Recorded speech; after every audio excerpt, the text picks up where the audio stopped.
Well, good evening, everyone. I don't have a gavel, so I'll just have to use my voice. Welcome to the 75th Annual First Citizen Awards Banquet, presented by Pioneer Trust Bank and Mountain West Center for Community Excellence. I am Ted Ferry with Ted Ferry State Farm Insurance. And yes, I am wearing a tie. And I'm only wearing a tie for two people. One is this man, and the other one is Laura Dorn. She told me I had to. So I am very honored to serve as this year's Chamber Board President. And this evening is really about celebrating individuals who believe in Salem and have showcased their commitment through community throughout their careers. It is through service, sometimes quietly, and sometimes behind the scenes, they connect with us, they inspire us. Their service makes Salem a remarkable place to live, to work, and to proudly call home. We are thrilled to have about 600 of you here tonight. If the most attractive person at your table, so this is an assignment, if the most attractive person at your table or the one with the longest arms could gather the envelope that has the meal selections for each guest and distribute those appropriately to each guest, it will really help the convention center staff when they serve their meal. If you kindly please set the table stands down, so that's the long pole with the number on it. If you could take the number stand and place it, somebody with long arms, and turn that to a side, that will allow everybody to watch the presentation tonight. Tom? Well, thank you, Ted. I am Tom Hoffert, CEO of the Salem Area Chamber of Commerce, and we are pleased to welcome you to absolutely the most inspiring night of the year. I wish to address a timing error in our communications to each of you. I'm going to own this one myself. We incorrectly noted that our program tonight would be ending at 9 o'clock. What should have been communicated is it's going to be much closer to 10 p.m. And very openly, I do, in all sincerity, wish to apologize to each of you for that error. And if you have childcare issues and new expenditures, please bill me directly. But one thing we do intend to do is entertain you for this entire time. And quite honestly, this event deserves the special attention that we're going to give it tonight. So thank you all for that. The Salem Chamber understands and places immense value in strong community leadership. From our dedicated board of directors team to our past presidents, our ambassadors, and our leadership development arm, the McLaren Leadership Foundation, these volunteer leaders continue sharing their wisdom and guidance. The Salem Chamber provides strategic economic advocacy for businesses of all sizes and needs. Our organization delivers aspirational workforce development programming in partnership with the Salem-Keizer School District and our local private schools to ensure capable future employees. And we remain laser-focused on community solutions. Ted, we are so excited about what's going to be occurring this evening. Would you join me in asking our Salem Chamber Board of Directors team to please stand and be recognized by their peers in the audience tonight?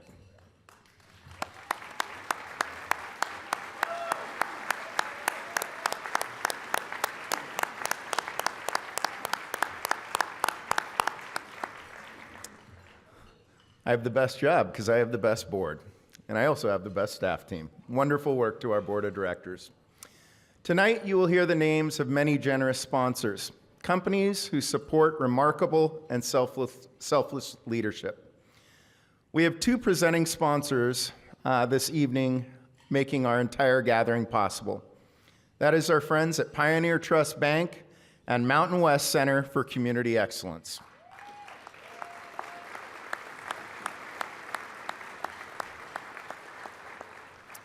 And it is no coincidence that both of these companies have called Salem home for decades. And I quote, "You can get a lot done when you don't care who gets the credit." How many of us have heard that before? That's right. Larry and Jason Tokarski, Dr. Salam Noor, Mickey Hittner, and the entire Mountain West Center for Community Excellence team, you model corporate giving and engagement. The organizations you support are doing critical work in the community for health and taking care of our most vulnerable residents. Mountain West invests in initiatives for seniors, youth, and innovative education. You invest in individuals running nonprofit organizations so we may be better in our roles and delivering impactful results. As an audience, we are grateful for your unparalleled commitment to making Salem a healthier community for generations to come. Since 1924, Pioneer Trust Bank has been a trusted partner for individuals, families, and businesses across the Willamette Valley. Today, their brand stands apart as a prolific banking partner, fiercely local, trusted, and respected. Pioneer Trust has stood beside Salem's most visionary entrepreneurs, the bank that has funded so many business startups, expansions, and notable ventures. Randy and Mike Compton, CEO Kent Meyer, fourth generation bank president Brad Compton, and the entire Pioneer Trust team, you make Salem financially stronger. Tonight, that's right.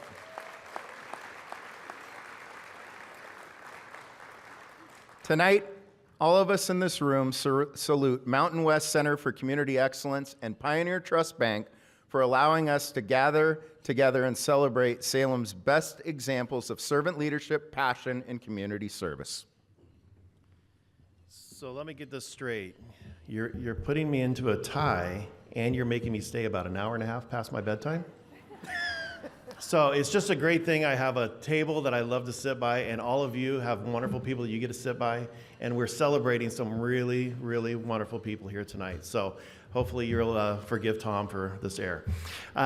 Since 1950, I put that in, ad lib. I'm not reading that. Yeah, I know, that's not on the script. No, there it is. Since 1950, the Salem Chamber has honored those who exemplify servant leadership through the First Citizens Awards Banquet.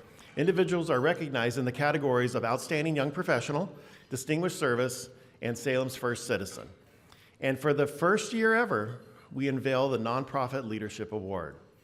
These individuals who, through strategic giving, selfless volunteering, and community stewardship, and a charitable mindset, improve the lives in our community.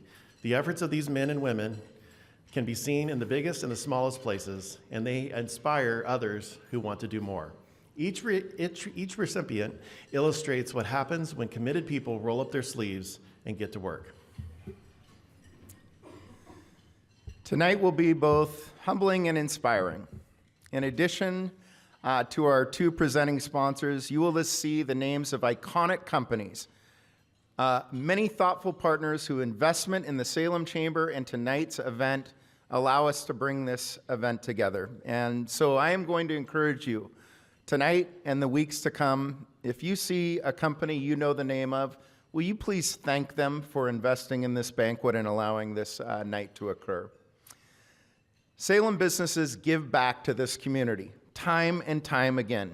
Do not be confused or told otherwise. We are incredibly blessed to live in such a place with so many committed business owners and employees. Each year, a special group of individuals gather to orchestrate this remarkable event and celebration. Our First Citizen Banquet Volunteer Committee will be noted on the screens throughout the evening. As you would expect, our volunteers have an incredible leader at the helm. Past President Laura Dorn has led this team for a number of years, and they are a strong team. This year, for the first time, they got to partner with a First Citizen in making this happen. To Laura Dorn and the entire committee, this event would not occur without your hard work and creativity. With the First Citizen Banquet committee members alongside Chairwoman Laura Dorn, please stand and be recognized by the audience.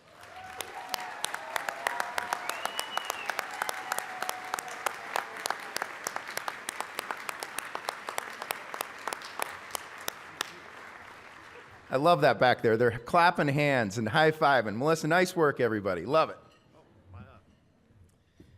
You know, you could tell Tom wrote this one too. I love live music. You know, actually I do.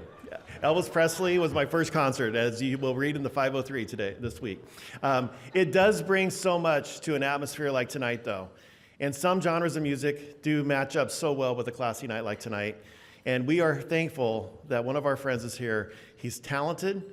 He's much, much more than just talent. He's a teacher, a mentor, a truth-sayer, an accountability partner, and committed voice to those in our community that are often unheard. Ladies and gentlemen, our live music is presented tonight by Manny Martinez Jazz Quartet.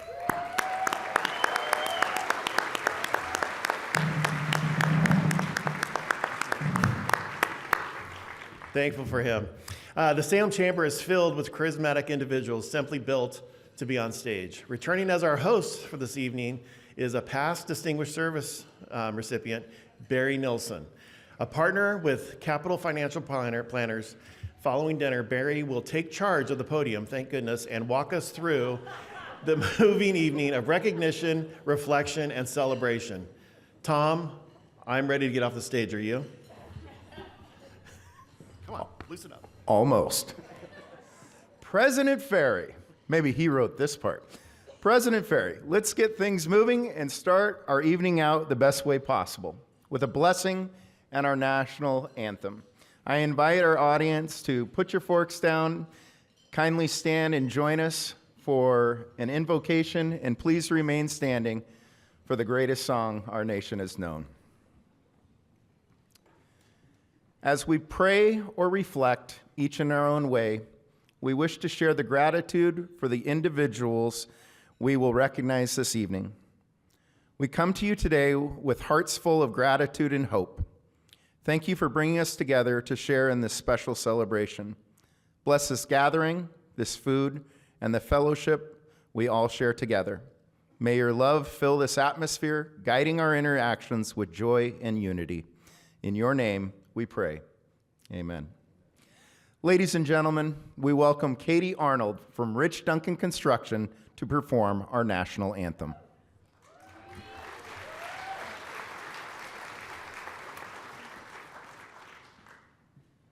Oh, say, can you see by the dawn's early light what so proudly we hailed at the twilight's last gleaming, whose broad stripes and bright stars through the perilous fight o'er the ramparts we watched were so gallantly streaming, and the rocket's red glare, the bombs bursting in air, gave proof through the night that our flag was still there. Oh, say does that star-spangled banner yet wave o'er the land of the free and the home of the brave.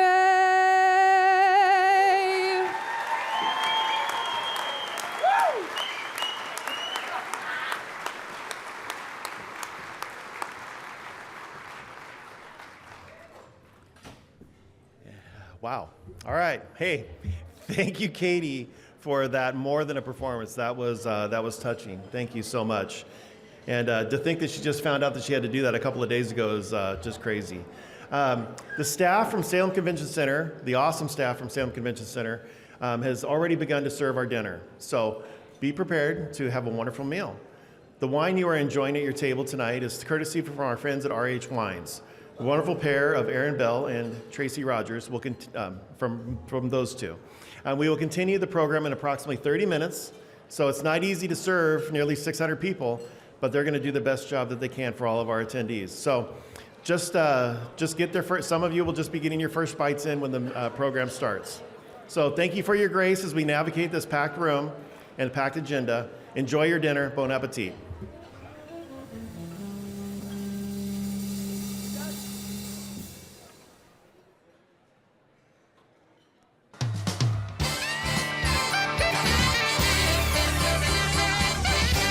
Live from Salem, Inside. For clothes that twist and long.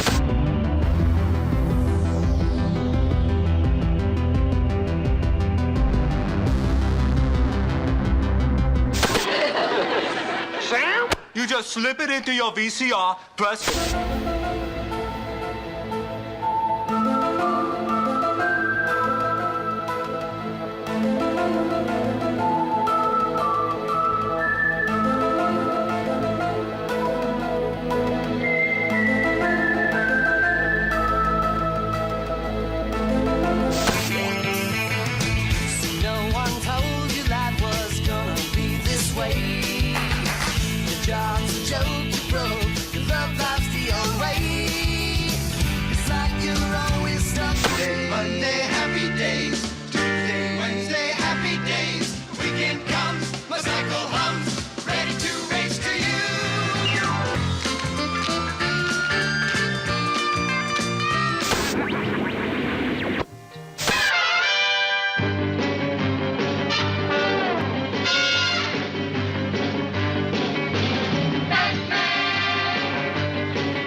For you and the power you possess, make the honking dove.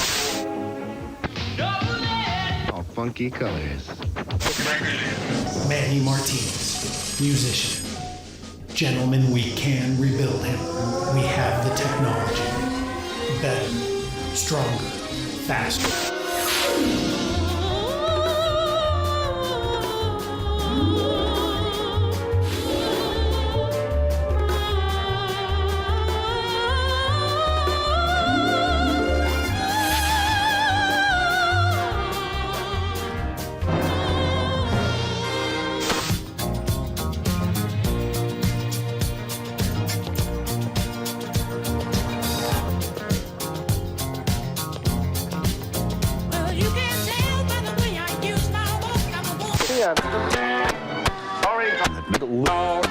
please welcome your host, Barry Nelson.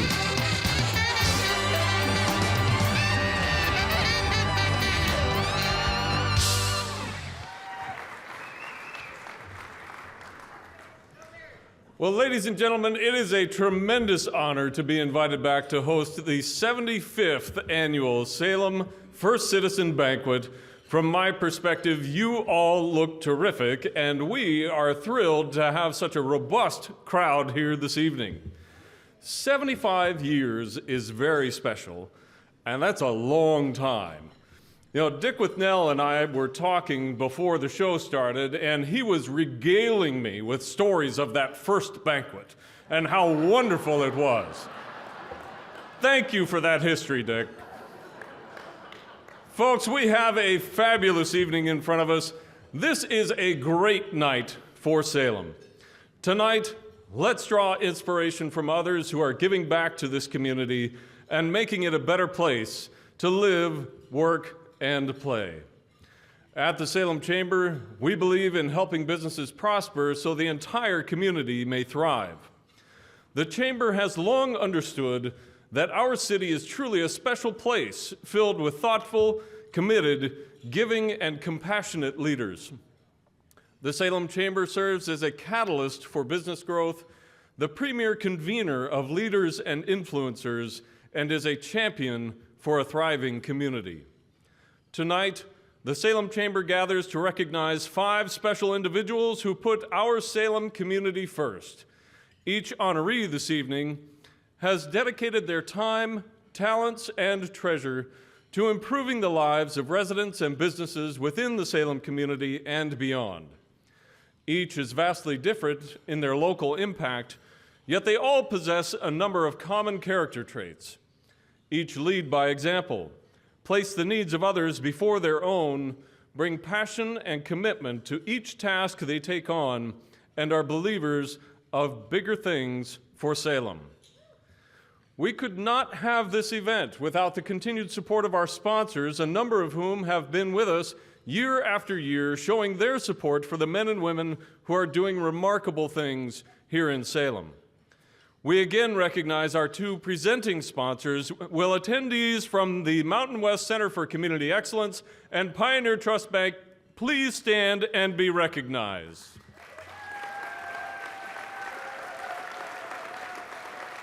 These two companies are filled with leaders who understand why investing in Salem is good for business and community. The Tokarski and Compton families believe in a healthy Salem and are revered for how they help others succeed personally and in business. Will our gold sponsors please stand as your name is read? Allied Video Productions, Empire Roofing,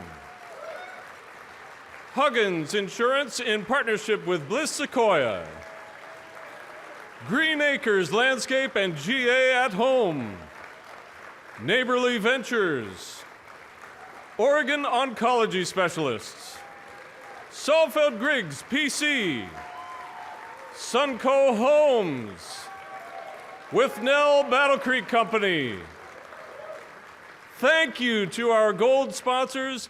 Like our two presenting sponsors, your commitment to celebrating leadership and positive impacts across Salem is inspiring. For our next sponsors, please stand when your business is called.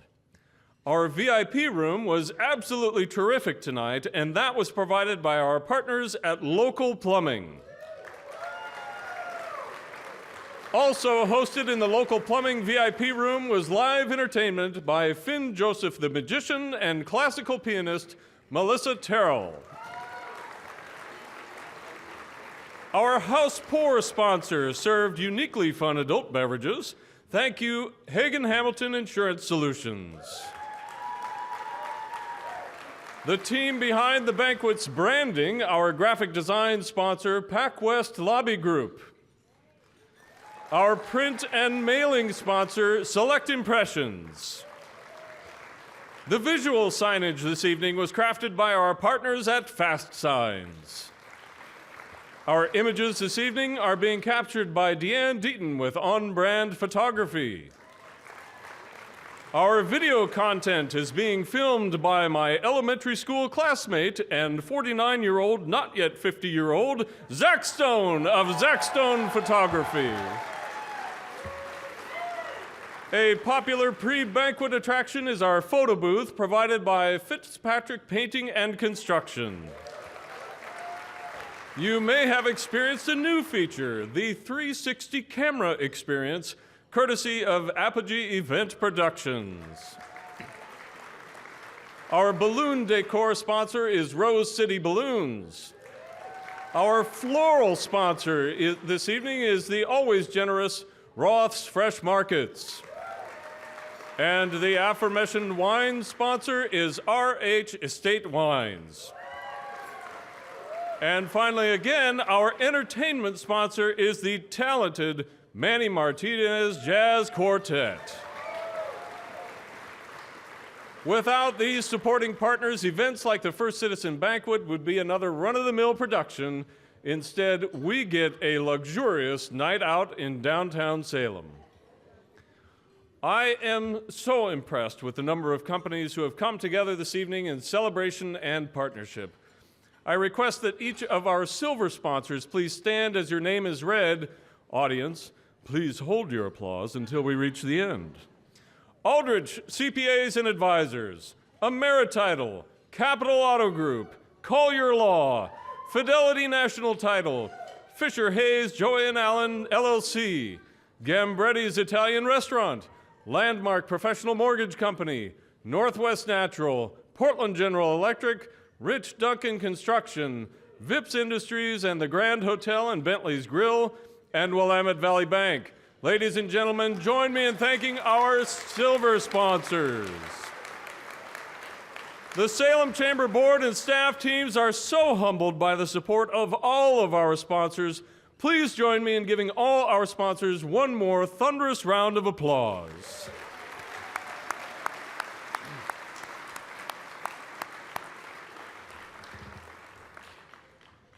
Leaders arrive in many forms. Some prefer to be behind the scenes, while others are willing to give of themselves in public office. Join me in recognizing the following elected officials in attendance tonight. We salute them for providing us with their best service possible. Once all are announced, join me in thanking them for their civic service. Elected officials and dignitaries, please stand and stay standing until we can collectively thank you at the end of announced attendees. State Representative Kevin Mannix, Marion County Commissioner Kevin Cameron, Salem Mayor Julie Hoy, Salem City Councilor Linda Nishioka, Salem City Councilor Deanna Gwynn, Salem City Councilor Vanessa Nordyke, Kaiser City Councilor Sarita Cross, Salem Kaiser School Board Member Lisa Harnish, Salem Kaiser School Board Member Dr. Cynthia Richardson, Chemeketa Community College Board Member Neva Hutchinson, Marion Soil and Water District Representative Angela Plowhead, Circuit Court Judge Michelle Vlasch-Ing, Salem Fire Chief Dave Gerboth, Salem Kaiser Public Schools Superintendent Andrea Castaneda. Now, Tom notes he gets a bit nervous that he may have missed an attendee, as some tables are described when registering as TBD. We hope we didn't miss a dignitary, but ask your forgiveness if we did. Please join me in thanking these community leaders for their service.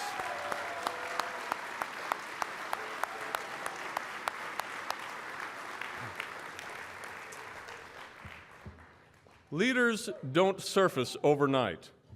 If you look around this room, there are leaders from all areas and industries in our community. You represent generations of amazing work in the greater Salem area and across Oregon. It is critical that we continue to cultivate the young and emerging leaders in our community, which is why the Outstanding Young Professional Award is so important in this evening's event. The business community plays a unique role in supporting the development of emerging professionals in Salem. We have several past Outstanding Young Professional recipients in the audience tonight. These include Colin Box, Alvin Clausen, Alex K-Spear, Tom Hoffert, and Ryan Collier. Will each of you please stand and be recognized?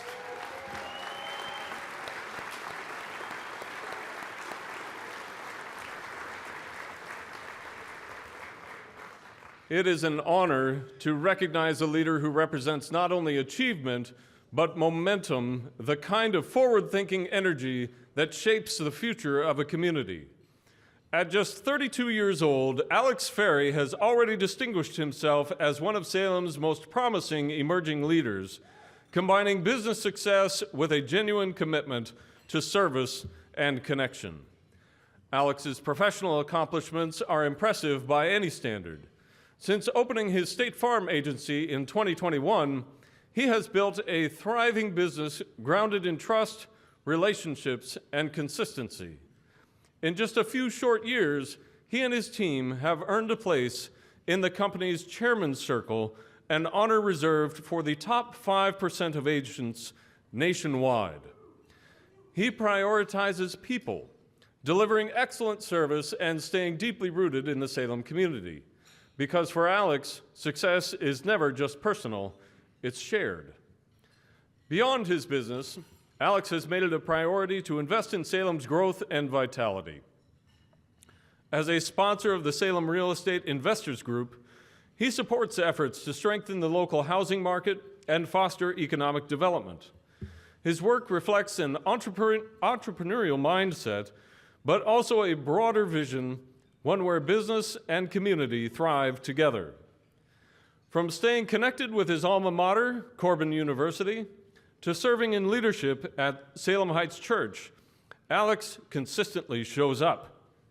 He supports organizations like the Union Gospel Mission and sponsors community events such as the Awesome 3000 and Hoopla, demonstrating a hands-on commitment to causes that bring people together and make a difference.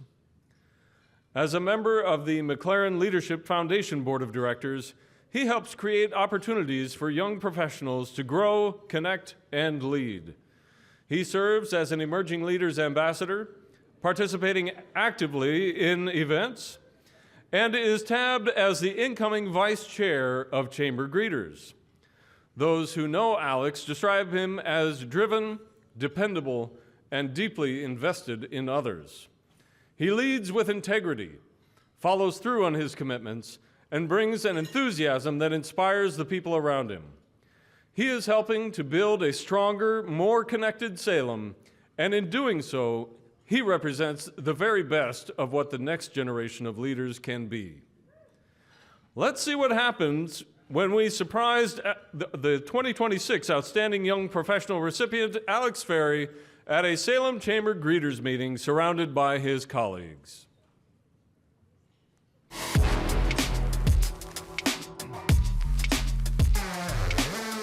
All the way down, we're gonna enter on the right side. Here we go, guys.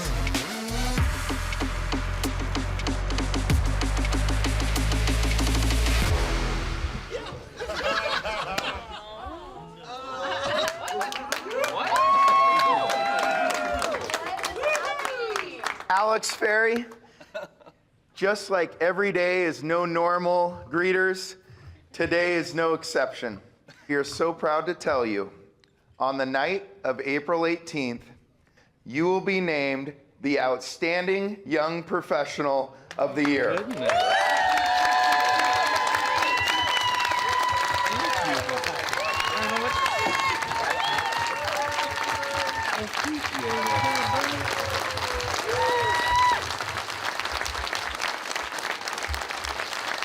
You model what everyone should aspire to be.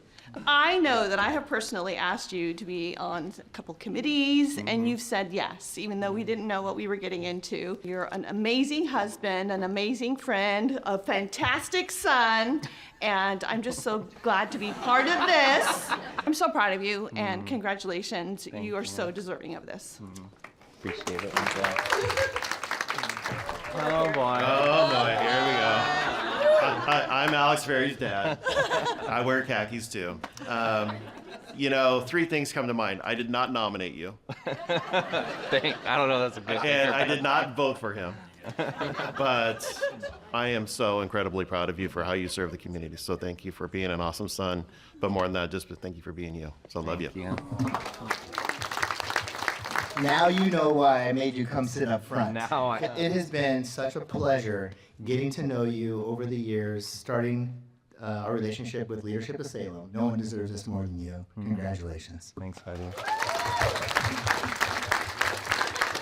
It is so important that people have people to model themselves after.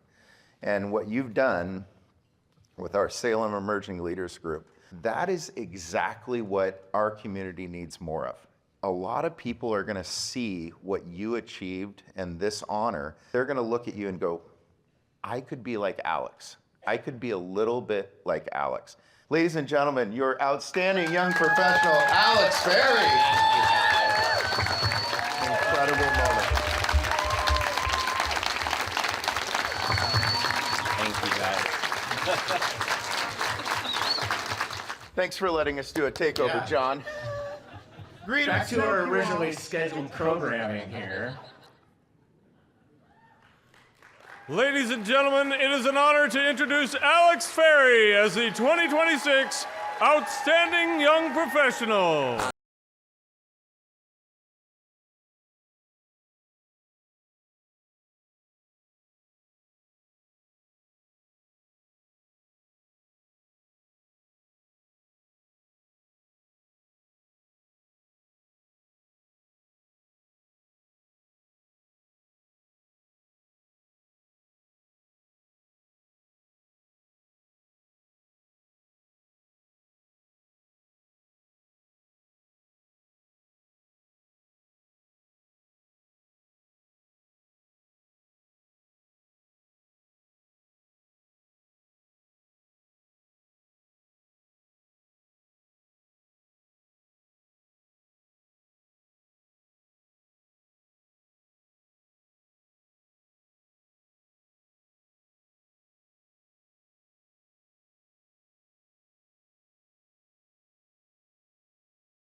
Well, good evening, everyone. I'll start with the obvious. No, I'm not wearing khakis, and I'm very sorry. In all seriousness, it's an honor to be here, and I'm so thankful to be recognized for this award. I have to start by thanking my family because I wouldn't be here without them. Hannah, my wife, you are my biggest supporter. For years, we worked side by side in my dad's office, kind of like Jim and Pam from The Office. And while sometimes I miss that, you've now stepped into an even more important role, raising our two girls, Nora and Rosie. I hope our girls grow up to be just like you. Beyond that, you create the space that allows me to focus on my business and investing in this community. While you always encourage me to lead and serve, I also appreciate your accountability to make sure I don't lose sight of what's important. I wouldn't be here without you. I also want to thank my parents. Most of you know my dad, but I want to first take a moment to recognize my mom. Mom, thank you for modeling what it looks like to truly love and support your spouse. You're so selfless when it comes to family, and I don't say it enough, but thank you for all your sacrifice and energy you poured into me. It's helped make me the man I am today.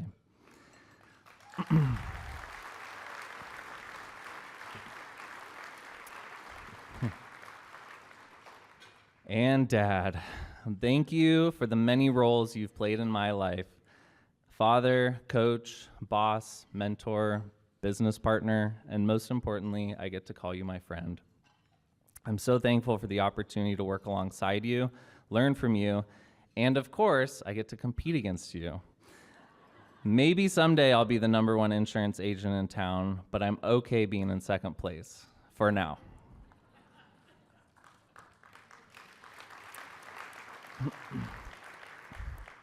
Most importantly, you've always showed me how to keep my faith first. Trust in the Lord with all your heart and lean not on your own understanding. In all your ways, acknowledge him, and he shall direct your paths. Probably a familiar passage for a lot of you, Proverbs 3:5-6. I thank God for wisdom and direction. I wouldn't be here today without my faith in him. I could spend all night thanking those that have had an impact on me, my younger siblings, who may have been annoying growing up, but ultimately they give me an important purpose, to be someone they can look up to. My church family at Salem Heights has poured into me my whole life. All the local schools and coaches that have invested me from McKinley Elementary, Leslie, South, Chemeketa, and Corbin. My office family that I'm fortunate enough to work alongside every day. And of course, everyone in this room. Thank you, Salem community. As I've thought about what I wanted to share tonight, I kept coming back to something one of my pastors has said for many years: showing up changes everything. The more I've reflected on that, the more I've realized how true it is in every area of life. In my faith, showing up matters. It takes being intentional. It takes showing up daily and praying for anything that life might bring. In my family, showing up matters. You can't expect strong relationships without investing time, being present, and choosing to prioritize those who matter most. In fitness, you can't just show up on race day for a marathon or an Ironman and expect success. You have to show up and put the work in. There are no shortcuts. But in recent years, where this has impacted me most is in our community. The opportunities I've been given, the relationships I've built, the ability to be a part of something bigger than myself. None of that happened by accident. It happened because I showed up. It all started about 4 years ago as I opened my business. I showed up to greeters, helped found a real estate meetup, committed to Leadership Salem, invested time in coffee and lunch conversations, and helped kickstart emerging leaders. Anywhere I could go, I was showing up. And as I look out at Salem, I think there's an incredible opportunity in front of all of us. The generations before us have done so much to build what we're standing on today, and now it's our turn. Specifically, shout out to my emerging leaders crew in the room. Where are you guys at? Yeah, that corner right there. So while our title may say emerging, we are here to lead, not tomorrow, but today. It's our responsibility to step up, to lead, to invest, and to bring energy and attention into the places we've been given influence. But this applies to all of us in the room. Whatever role you're in, whatever opportunities you have the ability to influence change. It just starts by showing up. When I think about that, I realized long before I had the chance to show up for others, there were people like you guys in this room that showed up for me. My family showed up for me, my church, my coaches and teachers, and so many people in this community, many of you in this room. You showed up for me. And I think that's what this is really about. Taking what we've been given and choosing to show up for others in the same way, in our families, in our workplaces, in this community, because that's how things actually change. And while I'm incredibly thankful for this recognition, I also see it as a reminder to keep showing up for others in the same way. So many people continue to show up for me. Thank you, Salem, for showing up.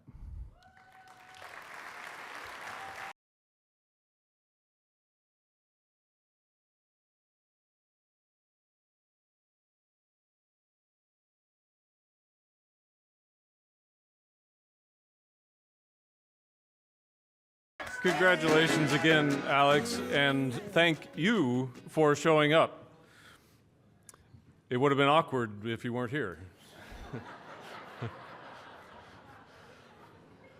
Next, we recognize a leader whose work is rooted in a simple but powerful belief that every person, especially every young person, deserves the opportunity to succeed. Tony Frazier has dedicated his career to turning that belief into action, and our community is stronger because of it. When embarking on this new annual Nonprofit Leadership Award, it was absolutely vital that the first recipient truly represent the best values of nonprofit leadership, a long history in the industry, a revered partner to other nonprofit organizations, and an individual who others in the industry look up to and respect. At the Salvation Army Ray and Joan Kroc Center, Tony has helped transform what many see as a recreation facility into something far greater, a hub for education, workforce development, and family support.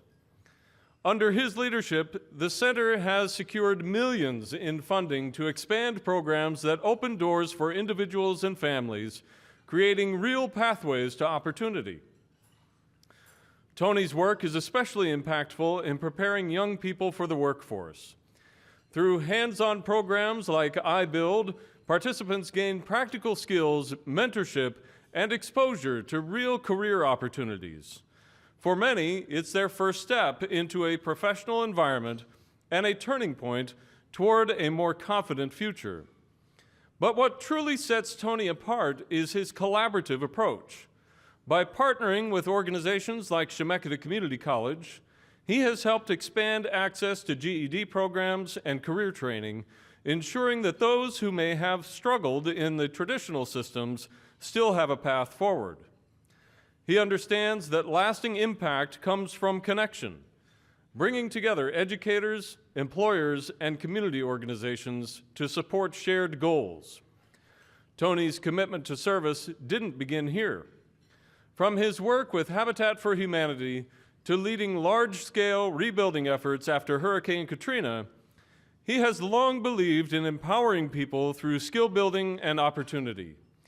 Those experiences continue to shape his leadership today. Tony Frazier isn't just building programs, he's building futures.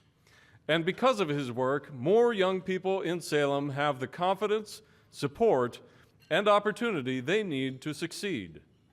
One nominator stated, "He consistently sees youth facing barriers as full of potential and designs programs that engage, motivate, and move them toward a successful future."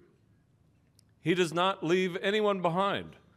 Just as importantly, Tony is a mentor who intentionally builds up the staff and partners around him, multiplying his impact across the community. Let's see what happened when we surprised the 2026 Nonprofit Leadership Award recipient Tony Frazier at a casual lunch meeting at Gambretti's with two dear friends.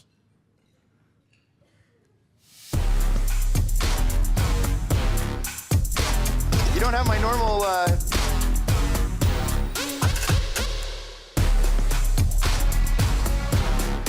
Ready to go?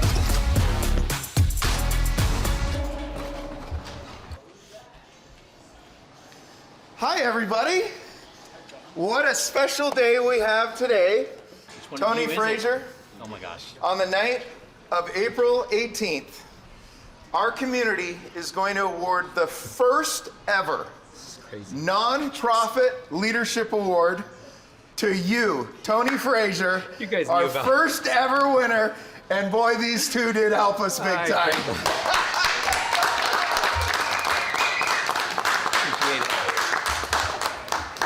You guys never get me in a speechless moment. Wow, you guys are good. Yeah, they are good. Tony, our committee received over 40 nominations for you as a leader. The breadth of your work at multiple organizations, serving your community with a servant's heart at all times, and building organizations up to their peak. And when you departed, you left them in incredible shape to continue to have impact in this community. And your work at the Kroc Center is absolutely exceptional. What an honor. What an honor. I appreciate everyone who inputted on this. I can't think of anyone that's truly more deserving. And Tony, from what I've seen, I've worked with you for a long time, ever since Habitat for Humanity and all of the tremendous work that you've done in the various organizations, nonprofits that you've been a part of. You're a community builder, you're a people builder, and you always leave the organization much better than you found it. And you're a model of nonprofit leadership in the community and elsewhere, I would say. So congratulations. Can't see anyone that's more deserving than you. Thank you so much. Yep.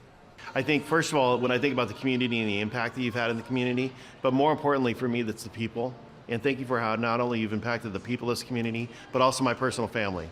So you may not know all those stories, but you're going to hear more and more of those as the days go by. So thank you again.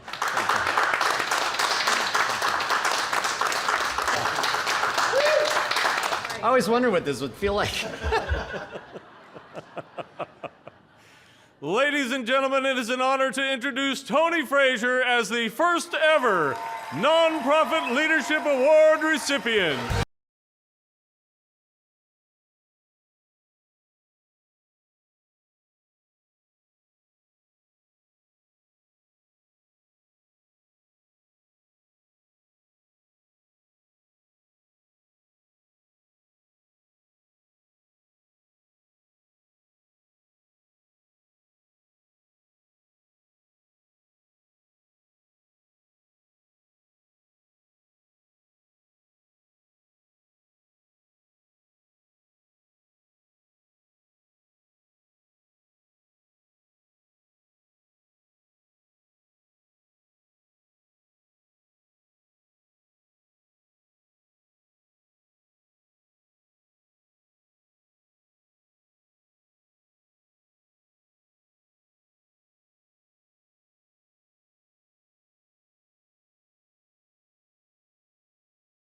Well, it truly is an honor to accept this award. I thought I'd start off by trying to help my wife feel like she is not alone. And so I have a question, and don't raise your hand, but do feel free to point. Is anyone in here married to an idealistic, daydreaming knucklehead? Now, sometimes we like to dress them up and call them visionaries. And if you've been married to one very long, you may have some of your own adjectives that you might use. And if you don't know if you're married to one, I'll share a few symptoms with you. We find it hard to sustain focus unless the task is very interesting. We have listening challenges. We zone out, and we often need to have information repeated. We miss details and appointments. And my all-time favorite, we frequently misplace items. My wife has a superpower, and that is that she intuitively knows where those misplaced items are. In fact, I believe that if you lose something at your house and you called her, she could tell you where it is. You see, it's not that we're absent-minded, it's just that our minds are absent sometimes. And for almost 34 years of marriage, my wife has supported these traits and has been there for me through the ups and downs of everything I've attempted to do, and I am truly thankful. And I thank you, dear, for being a part of who I am becoming.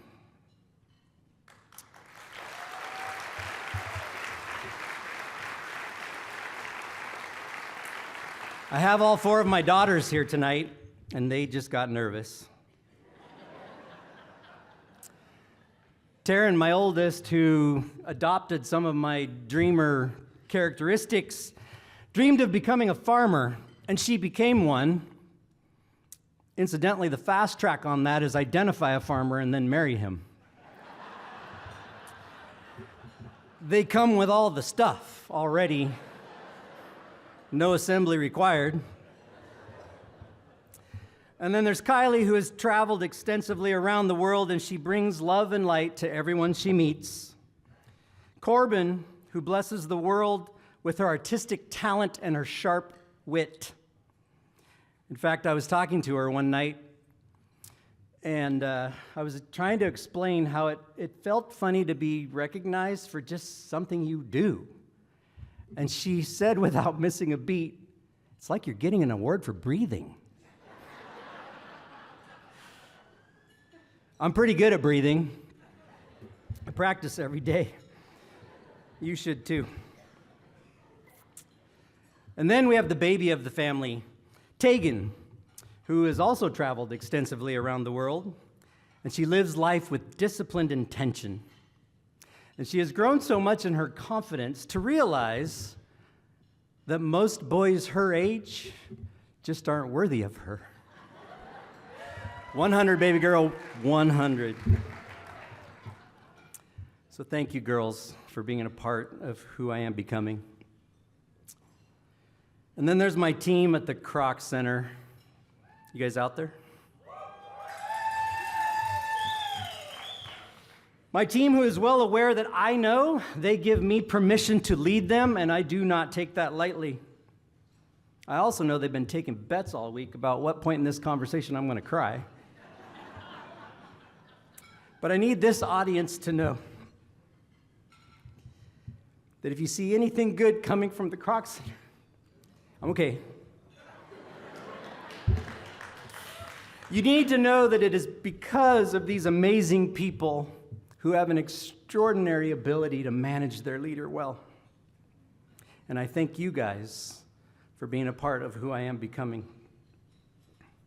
Now for the psychologists in the room, I'm gonna name it and tame it. Imposter syndrome. I am well aware that this room is full of nonprofit leaders who could be standing here right now. I've watched you guys grow your organizations and fight for your causes, and you have truly been an inspiration to me in my work. And I believe in my heart that this award belongs to all of us, not just one of us. And I am truly thankful that you have been a part of my becoming.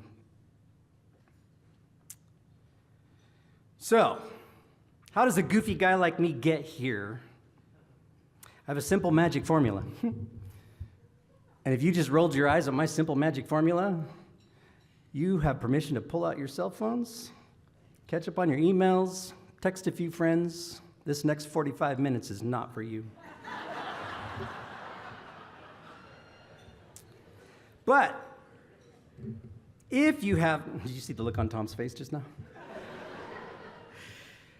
If you have a stirring in your soul that is making you feel restless, if that still small voice inside you is begging for answers, if you feel like others just don't get it because you haven't found your tribe, if fear and doubt are holding you back, or you're waiting for permission you don't really need, then this simple formula might be for you. It's very simple. It's this. It's mentors, mission, and mindset. So what do you need to pack for a leadership journey?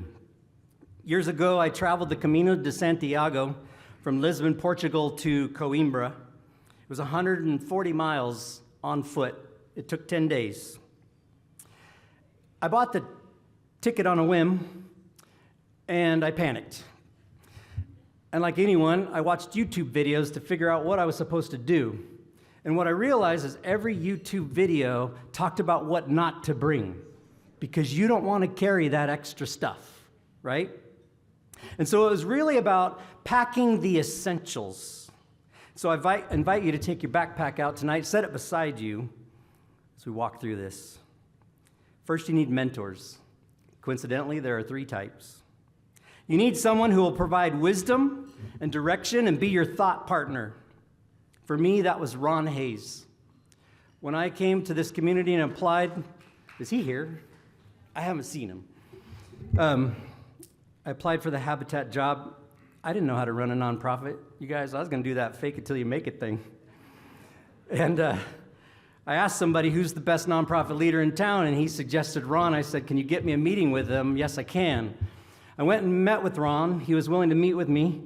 He took me to a whiteboard and he waxed eloquent for 90 minutes about his nonprofit philosophy. He sat down, he looked me in the eye and said, is this helpful? I had been writing notes frantically. I said, yes, absolutely. He said, well, do you have any questions for me? I said, just one. If I get this job, would you be willing to coach and mentor me? And Ron has faithfully executed that commitment for all of these years. And I really appreciate him for it.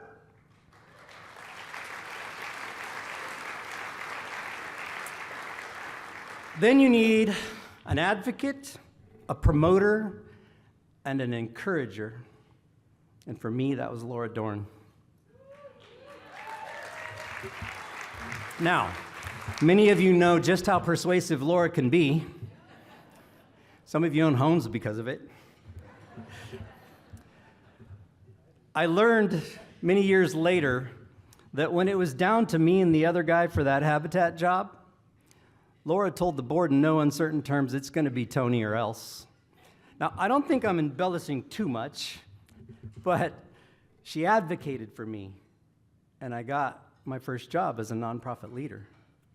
And then she became my promoter. You know that if you walk downtown with Laura, you can't get a few feet without somebody who knows her stopping her to chat. And she introduced me to everyone she knew, and she made sure this community knew that I was their guy. She was my promoter. And then she was my encourager.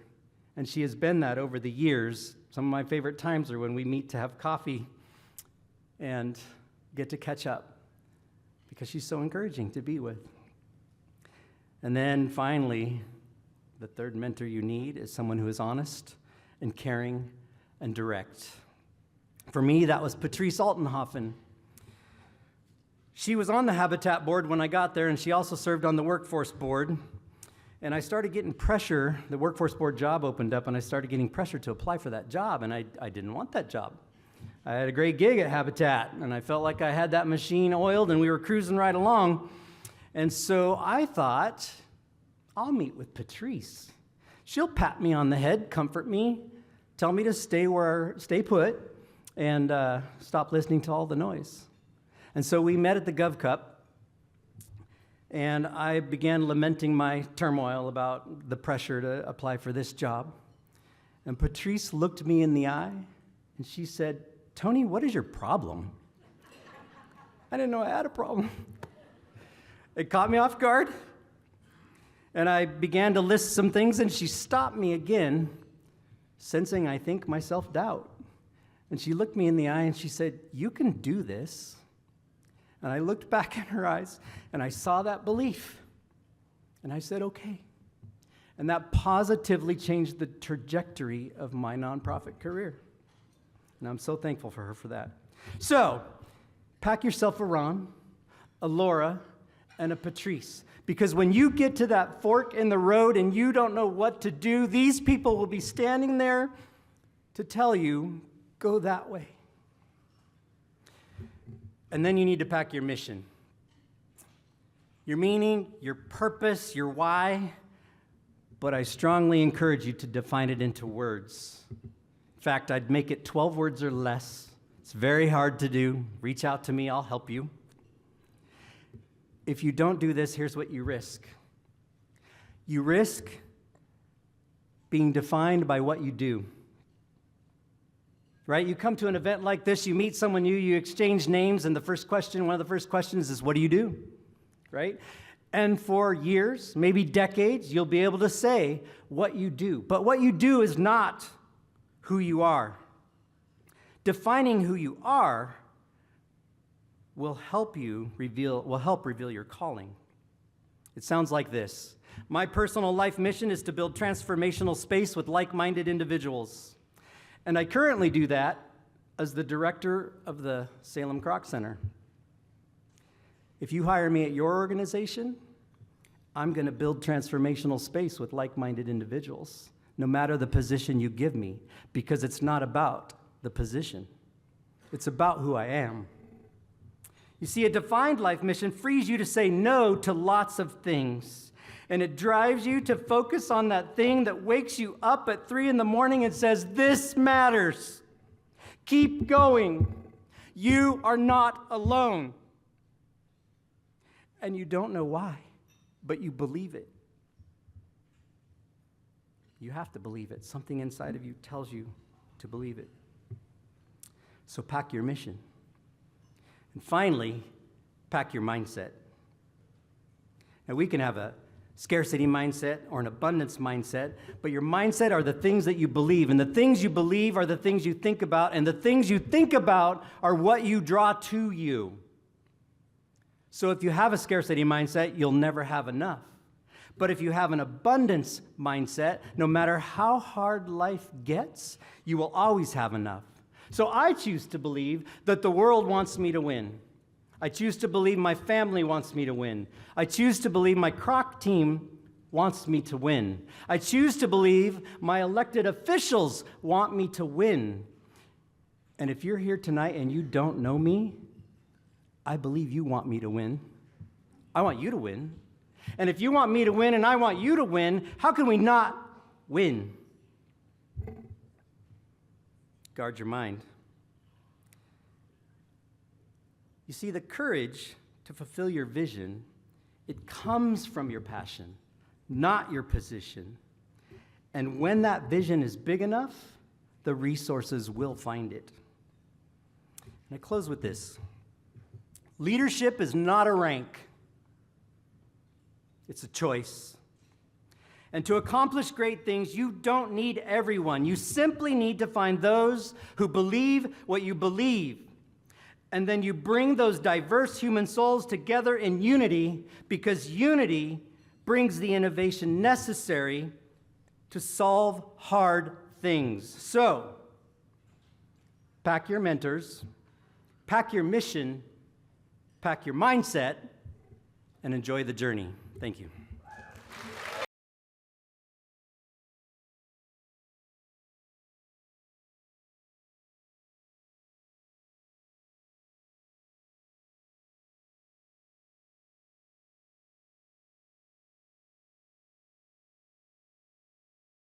Well, congratulations, Tony. Your words and your actions demonstrate true, humble servant leadership, and it's an honor to serve alongside you in this community. Congratulations again.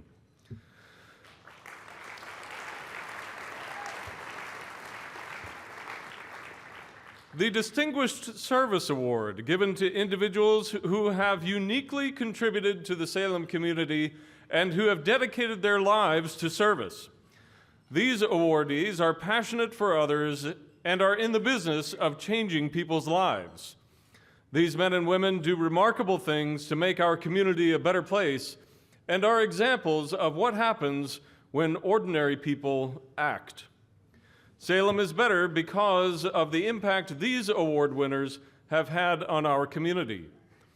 Past Distinguished Service Award recipients in attendance this evening include Kathy Gordon, Jim Vu, TJ Sullivan, Jeanette Moore, my elementary school music teacher, Mary Jean Sandel. Hi, Mrs. Sandel. Scott Hosner, Rich Kansky, Rich Duncan, Gail Calderazzo, Dan Dorn, Myron Jones, Derek Gilbert, Jim Seymour, and yours truly, Barry Nelson. I ask each of you to stand and be recognized.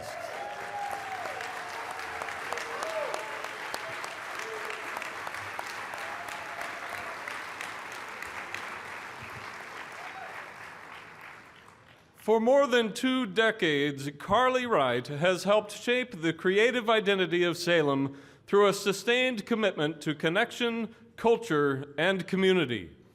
Carlee's work is rooted in a powerful idea that a thriving city is one where people feel connected to one another, to local stories, and to shared experiences. And time and again, she has brought that idea to life. Many of you know Carlee as the founder of Press Play Salem. What began as a way to highlight events has grown into a trusted guide to the cultural heartbeat of our city. More than listing what's happening, it invites people to participate, helping residents and visitors discover local artists, support small businesses, and engage more deeply with Salem. In her role as marketing director for the Elsinore Theater, Carlee helps elevate one of Salem's most iconic venues, ensuring the arts remain visible and accessible. As an adjunct instructor at Chemeketa Community College, she also invests in the future, mentoring the next generation of creative professionals. Her impact extends well beyond her professional roles.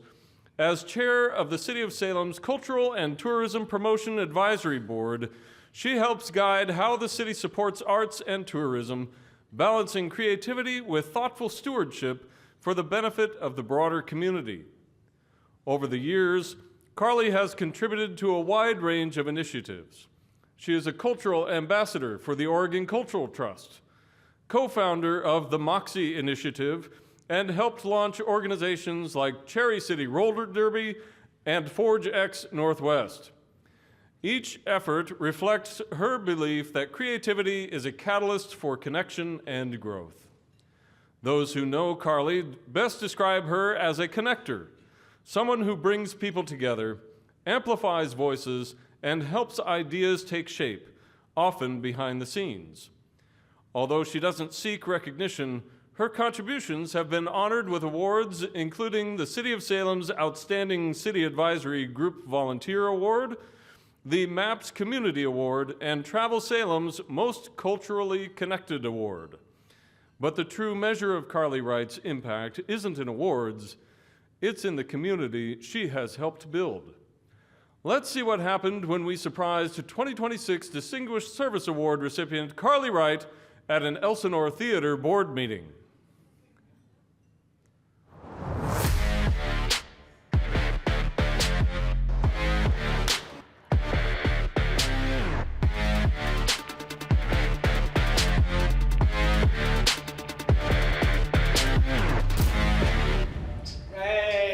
Well, hello, everybody. What a special day we have today. Well, what an honor it is for all of us to interrupt this meeting. Carlee Wright, on the evening of April 18th, right in wonderful downtown Salem, a community you care so much about, the Salem Chamber community is going to celebrate you as a Distinguished Service Award winner.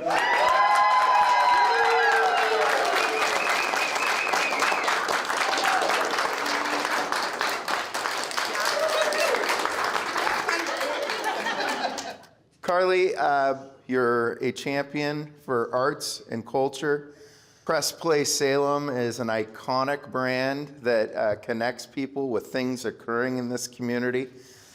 You're a Leadership Salem participant. You embody what makes Salem so special for all of us.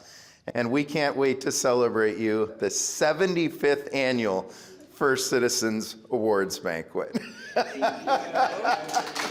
We're so proud of you. Hi. I don't cry for much. I brought this just Oh, thank you. Thank you. You inspire me every day and so many people in this community. You always give so much to Salem and never ask for anything in return. And I am so lucky to call you a friend and so glad that you're finally getting recognized for something like this. So, it's so cool. Thank you. Carlee, I have been able to watch you think about Press Play Salem from so long ago and everything that you've been doing and just watching it unfold and all the joy and love and dedication you put into it.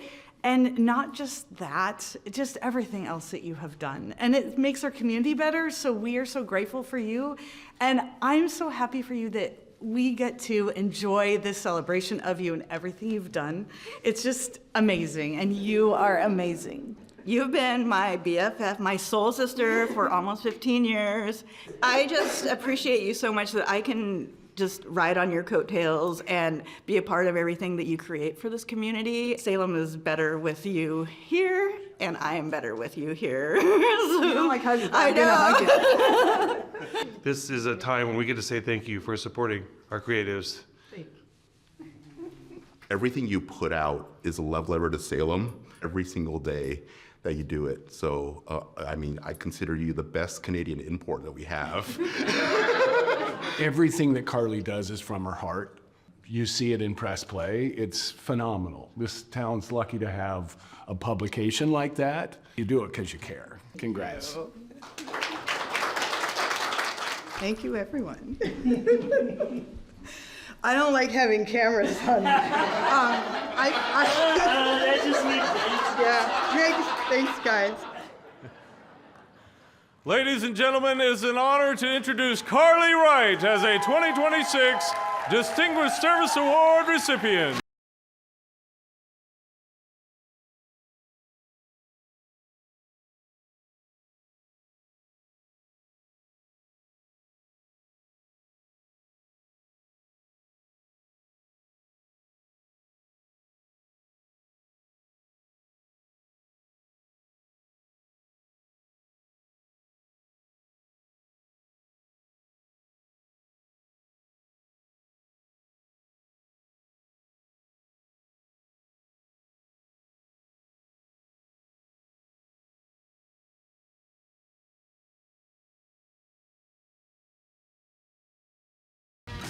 Oh my goodness, how am I supposed to follow?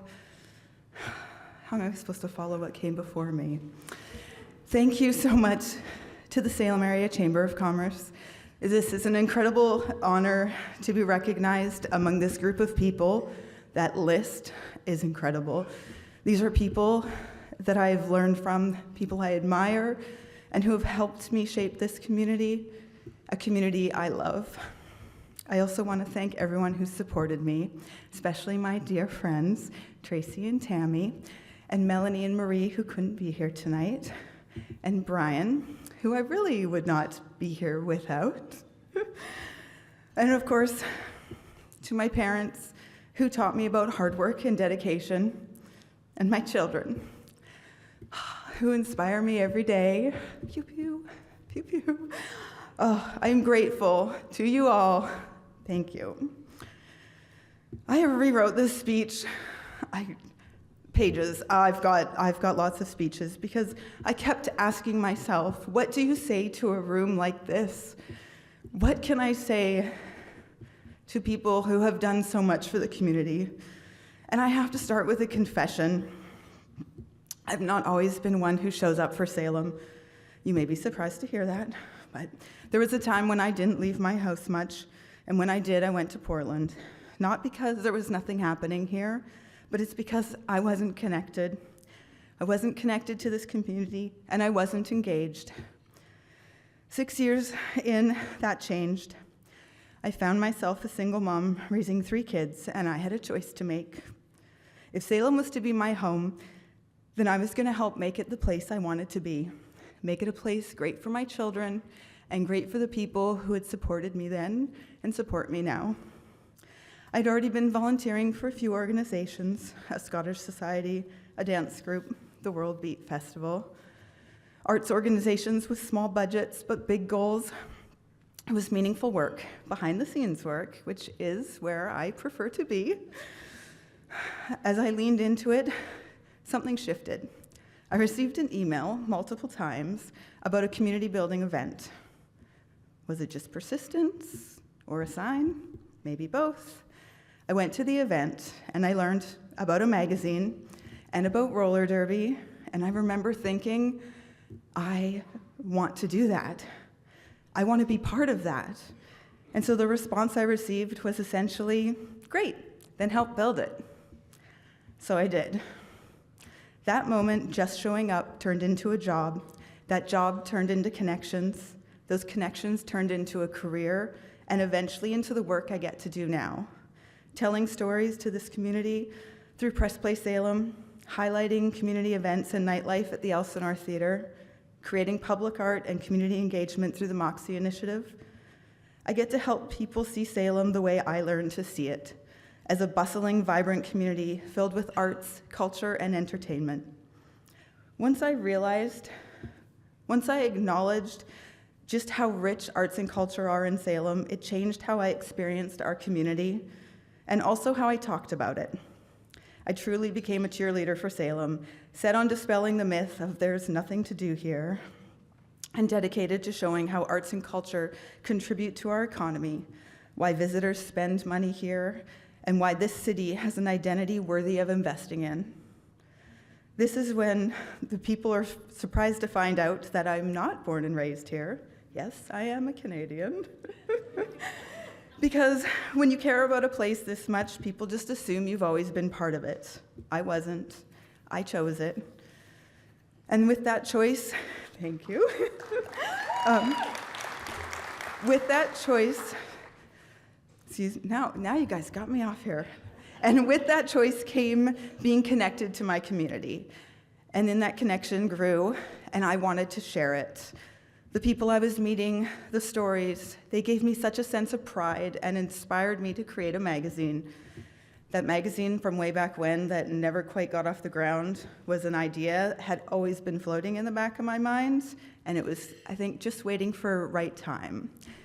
Dedicated to highlighting people and places and things to do in our capital city, and also celebrating arts, culture, and entertainment.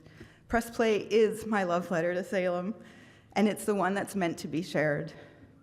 I think that's how we keep a thriving community. When people in rooms like this share it, support it, and show up. When I heard that, I was like, yes, we're connected. When you show up for things. I'm standing here because I went to one event, and it changed the trajectory of my life. Imagine what happens if more people have a moment like that. This award may have my name on it, but it belongs to a community that continues to show up, to build and invest in the city. And where we go from here, that's on all of us. And if you need ideas, I got a few. I am the instigator after all. Thank you.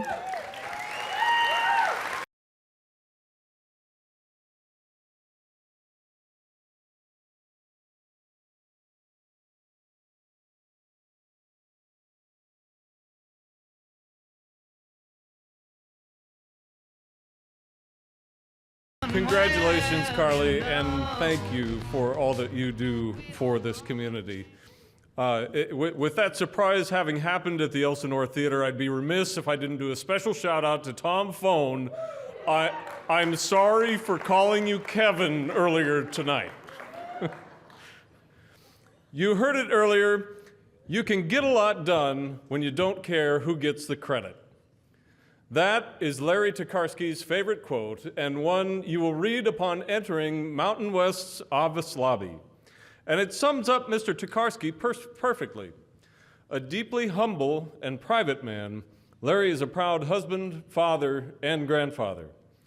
And as will be suggested in the video you're about to see, he is not a fan of such recognition of that which we bestow upon him this evening. But sometimes when a community speaks loud enough and someone gives back as much as he has, we must simply take action. Simply put, there are very few nonprofit organizations in Salem that the Tokarski family has not touched. From Boys and Girls Club to Liberty House, from the YMCA to the Catholic Community Services or Center 50 Plus, Larry's impact has been felt. CTEC is a crown jewel of our community and now the national model for career and technical education for high school students preparing to enter our workforce.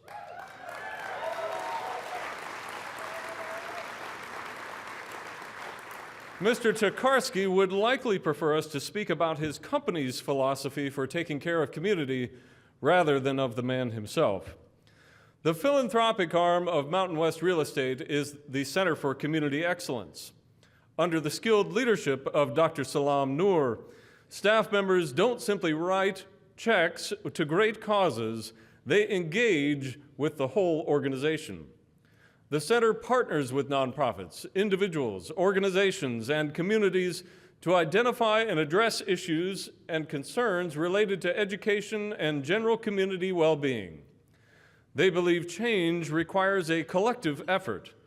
That's why their team brings together community members and groups of diverse backgrounds and interests to learn together and tackle issues our community deems important.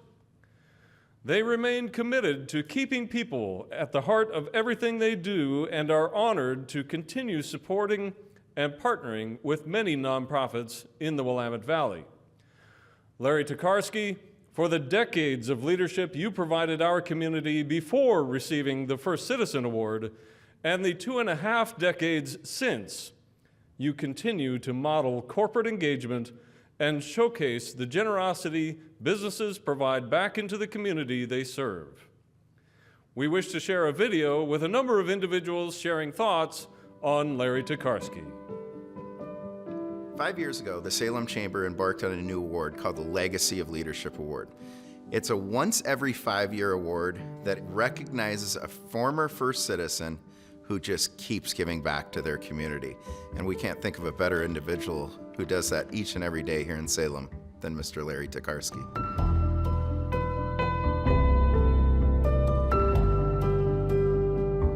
Larry Tokarski, Legacy of Leadership. Boy, if there's anybody that's been a legacy in the community, it's Larry Tokarski. He's the guy that gives back. Larry Tokarski is part of the rebar for the city of Salem, the community of Salem. Bigger than that, Marion County. I'll go bigger than that, multiple counties. Larry is kind, he is generous, he's innovative, and he is future thinking. Larry is one of the most generous people I have met and known in my entire life. And he never expects anything in return. He just expects you to do good. And he believes in people. He sees people not as problems, but as gifts.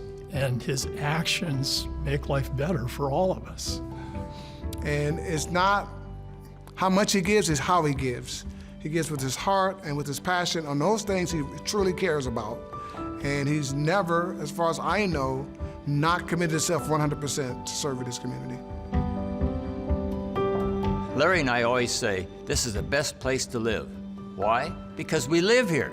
You can go from young to old in Greater Salem, and Larry has touched your life. It's hard to find a part of Salem that he hasn't touched, and with his support, with his generosity, also just his forward thinking. He looks where there's a need and he fixes it. 35 years ago, when Larry read an article about kids in the foster care system that were aging out who had bounced around between 15 and 20 different homes, and he just called and said, we got to do something about that. We put our heads together, came up with the idea of a community home for children. Before we could even get a budget or anything worked out, he purchased this house out in Kaiser on a few acres. It was beautiful. I said, now this is going to be the kids' home. So many Salem First citizens have had an area or two of focus and had incredible impact there. Larry has focused on many of our nonprofits in this community. His fingerprints are on every single one of them. Boys and Girls Club when it started. Catholic Community Services. Salem Leadership Foundation. Liberty House. Family Building Blocks when it started. Union Gospel Mission. The Salvation Army. Center 50 Plus. The YMCA when they redid because of the Kroc Center. The Kroc Center itself. Willamette ESD. The Salem Kaiser School District. The CTEC Center. Church at the Park. united way? I think the answer to this question might actually be easier if I were to name the places that Larry hasn't touched.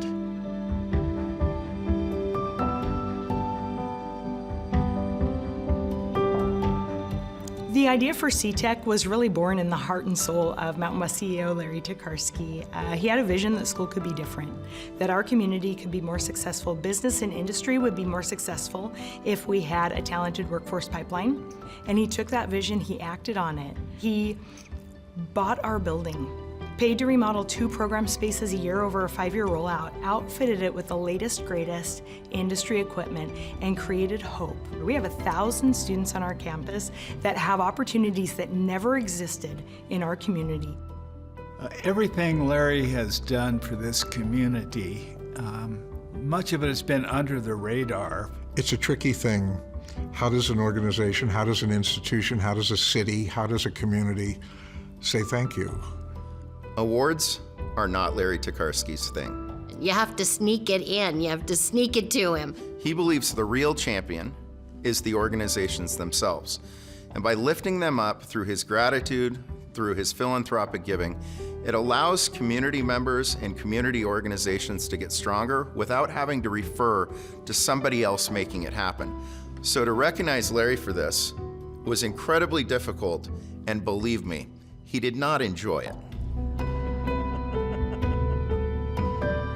Larry, thanks so much for everything you've done for me and the Salem area community. You are amazing. We're changing lives and will for the next decades because of what you've done. You make a difference for us all. Because you inspire leaders to lead. Thank you, Larry, for all you do. Thank you for being a great leader to me. We realize how little you like this, but sir, thank you for investing in Salem.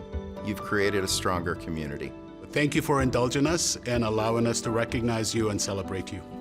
Friendship isn't about who you've known the longest. It's about who walked into your life, said, "I'm here for you," and proved it. Thank you, Larry. You're the best.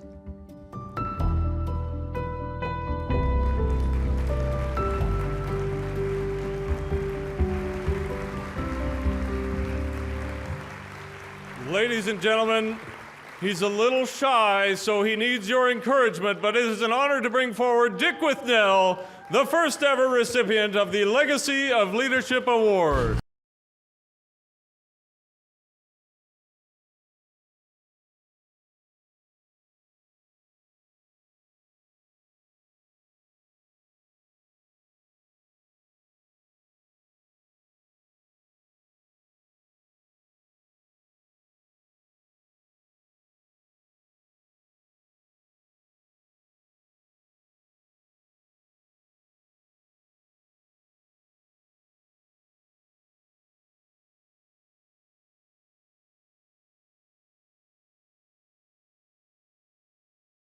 Well, good morning, everybody. It's about this time I usually get up.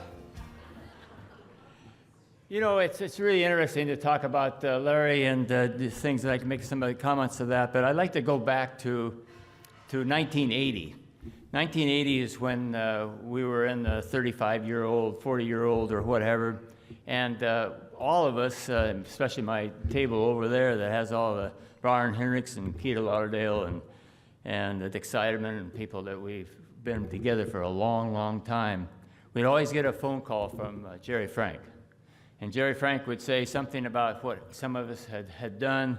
In my case, I remember the time when I paid off Emerson Tigg.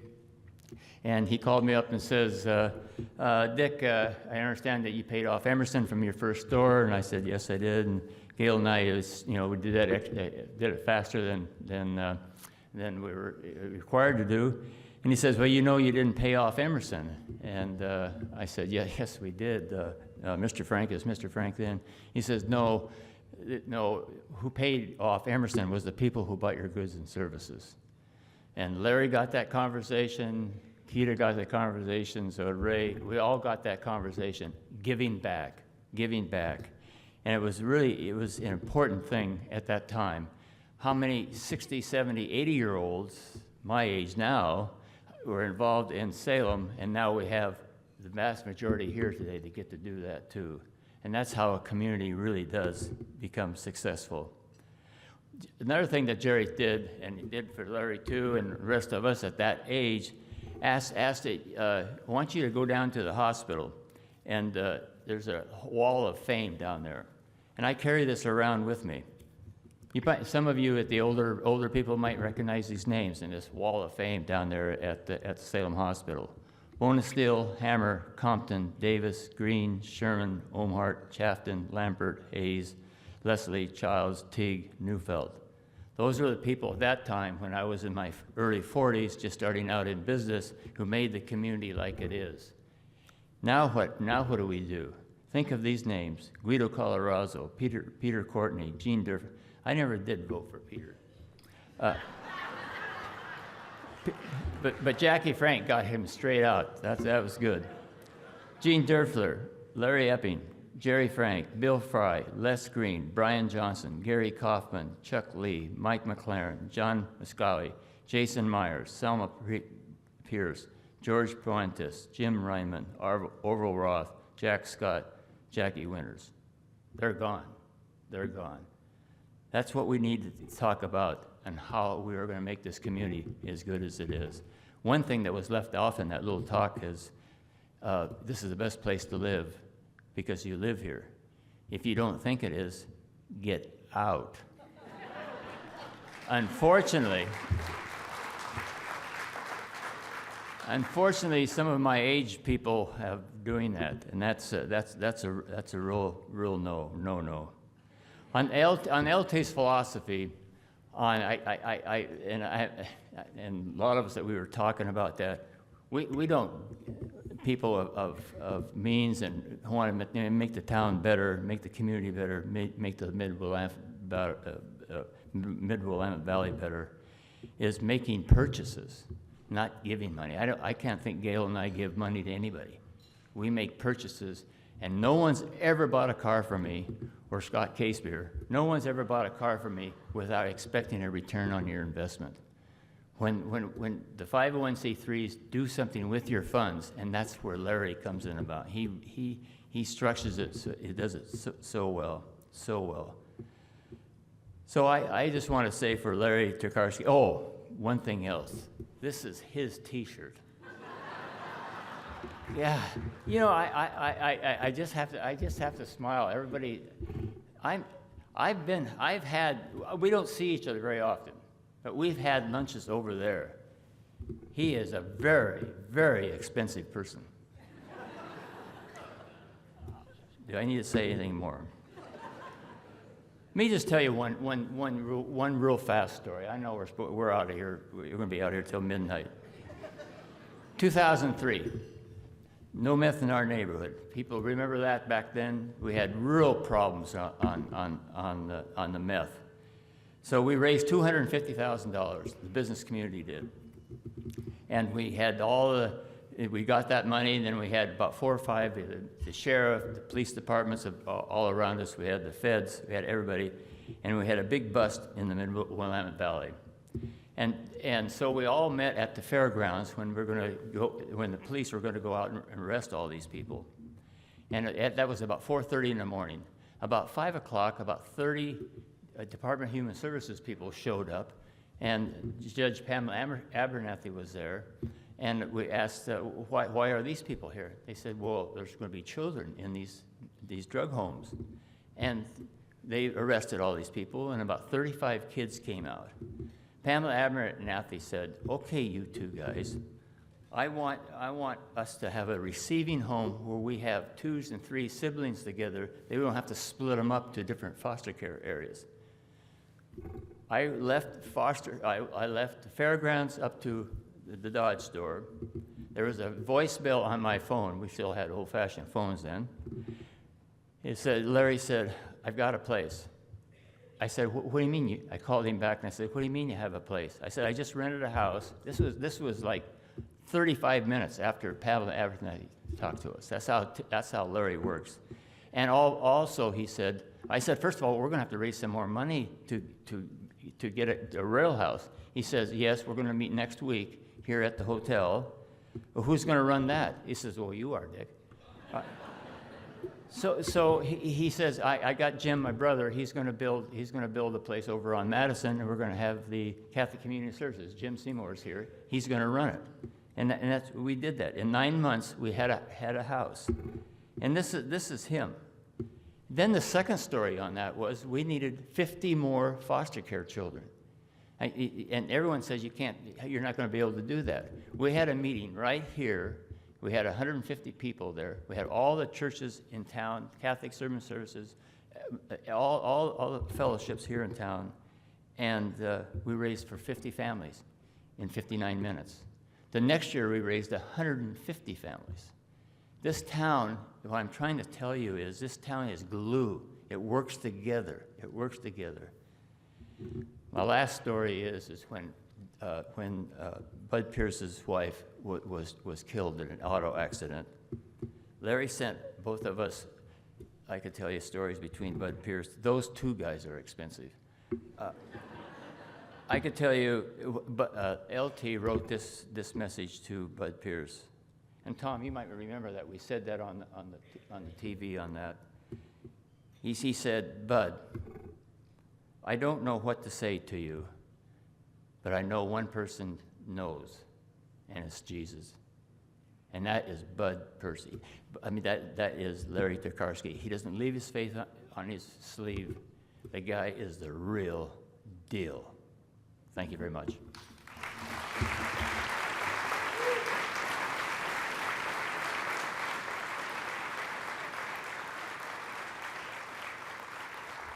Good evening, Oreganos. I thought the best way to share my feelings was a quote from a friend of mine, Matthew Kelly. "The good we do never dies. It lives on forever in other people, in other places, and in other times. Let goodness be your legacy, and let Him be your guide." And thank you for this wonderful gift that you've shared with myself and my team. We really appreciate it.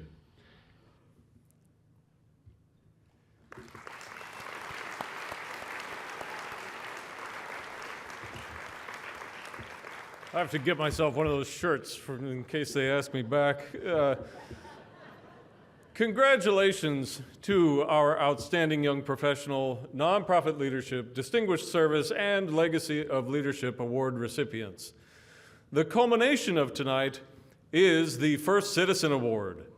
The First Citizen Award was created in 1950 to honor those who serve and lead in Salem. Being recognized as a First Citizen is an incredible display of appreciation for individuals who have committed their lives to service without any expectation of recognition. The First Citizen is considered Salem's most prestigious award, and the individuals who have received it form an honor roll of the city's most prominent historical leaders. With us this evening are some of those incredible individuals who have been recognized as Salem's First Citizens in the past. We would love to have each of you stand, remain standing, and be recognized as we call your name. Once we complete this list, please join me in an ovation loud enough to be heard by those no longer able to join us. 2025, Gregory Peterson. 2023, Shane Griggs. 2015, Byron Hendricks. 2014, Hazel Patton. 2012, Scott Casebeer. 2008, Kathy and Dar Goss. 2006, Jim Griggs. 2005, Gladys Blum. 1998, Dick Withnell. 1988, Keita Lauderdale. And 1983, Richard Seidemann. Thank you all for continuing to support this community.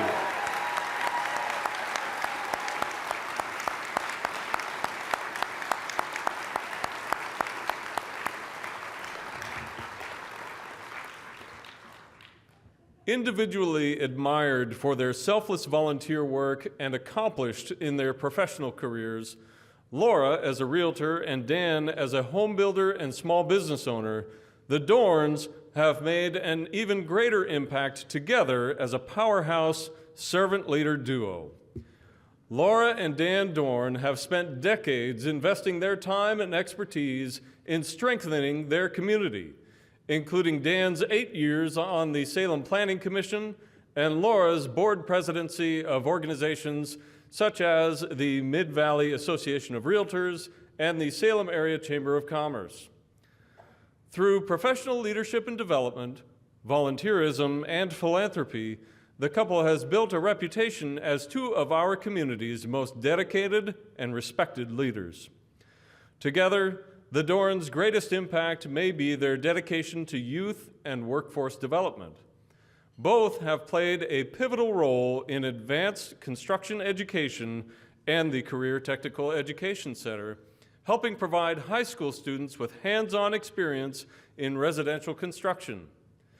Dan has volunteered to lead the construction of student-built homes, while Laura has listed and sold those homes without taking a commission, donating the proceeds back to the program. Their efforts have helped raise substantial financial support for the program while providing training opportunities for young and aspiring industry professionals. Their commitment to Salem also includes support for organizations such as Habitat for Humanity, the YMCA, Family Building Blocks, the Boys and Girls Club, the Salem Police Foundation, and the Union Gospel Mission. Through board service, fundraising, volunteer work, and financial contributions, the Dorns have consistently worked to expand opportunities for others. Through their professional success and their unwavering commitment to service, Laura and Dan Dorn have left a lasting mark on Salem. Their work continues to shape the city's business community, support local organizations, and inspire future generations. Let's see what happened when we surprised our 2026 First Citizen Award recipients, Dan and Laura Dorn, during a monthly ACE Board of Directors meeting at CTEC.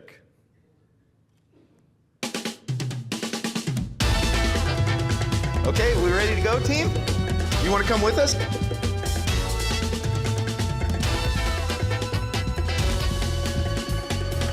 The door is open. Follow right behind me.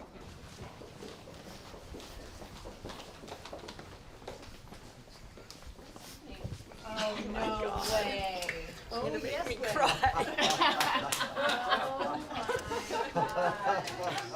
All of you.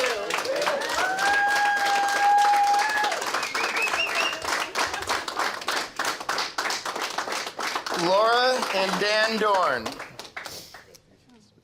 Simply said, the highest honor a community can bestow on anybody is the honor of First Citizen. On the night of April 18th, Dan and Laura Dorn, you will be celebrated by this entire community as Salem's 75th annual First Citizens.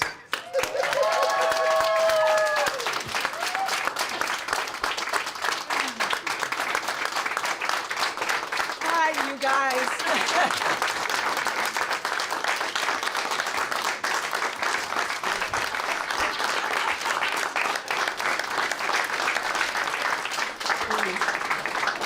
This community had over 50 nominations, unique nominations, telling stories about you two's contribution to make our community stronger, healthier, more economically viable, and how much you just pour into everything that you two work on. You two individually are incredible, but together as a combined force have done so much for this community, and we brought a selection of your dearest friends here today. I recognize them.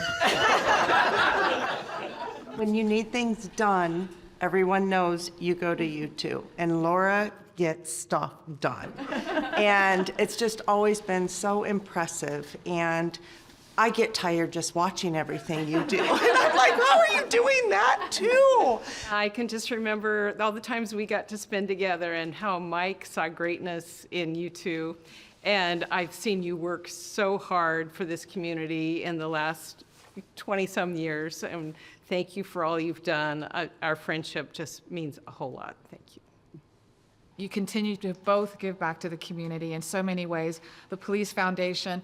In fact, I looked at Laura the other day across the table, like I needed somebody to do something, and she goes, "I'll do it." And I go, "Yay, thank you very much." So kudos to both of you. There was this body of work that you had done, amazing stuff with the city of Salem, with this construction community that we have, and just to see how you've carried that forward and still continue to give through this program right here at CTEC, through the ACE board. I mean, so much habitat, realtors, chamber, now McLaren, and now the police board. I can't say enough. Obviously, this is a great honor for us. You're such a part of these kids, what you do. I was just in the CAD shop the other day, and they were making comments about, well, Dan told me I needed to do this on my design. So the amount of time and energy and effort you've put in listen? for... They do. They do. It just can't be duplicated. We can't thank you enough. We couldn't have done what we've done for the last decade without you guys here. So thank you very much. Dan and Laura have just been life mentors for me, and through business ownership and just growing up and into this industry, and the example that they set to help the community, and just the shoes I want to try to step into and learn from and get all the knowledge out of these folks as I possibly can. It's just so admirable what they do, and I just so much love and appreciation for what they do for the community and me. Thanks, Samantha. Yeah. So do I need to add this in the minutes? You're just in time because we need donations for our The 2026 First Citizens are known across Salem for bringing people together. Their focus is giving back. Their methods are getting involved, staying involved, and bringing other people with them to elevate their missional work. They are not only giving, they are leading. Let's hear a bit more from a collection of community members, each of whom share a few thoughts about Laura and Dan's impact across Salem.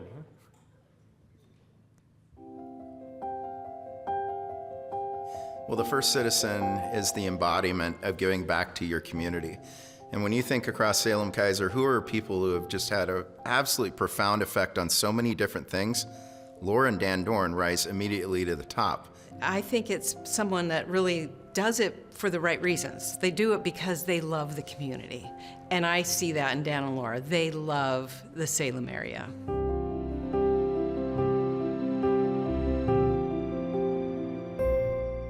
You know, the Dorns are just a wonderful couple that is just deeply, deeply ingrained in the Salem community. The Dorns are probably the best example of servant leadership in Salem, Oregon. The best way I can think of to describe Dan and Laura Dorn, they are game changers. They're the people who come to the table, they look around, they see what's needed, and they make it happen. That to me is true leadership. It's not sitting back, calling somebody else and asking them to do it. They're the first to raise their hands, and then when they raise their hands, guess what? They bring other people with them. They just are both designed internally to just want to give back for no other reason than it's the right thing to do.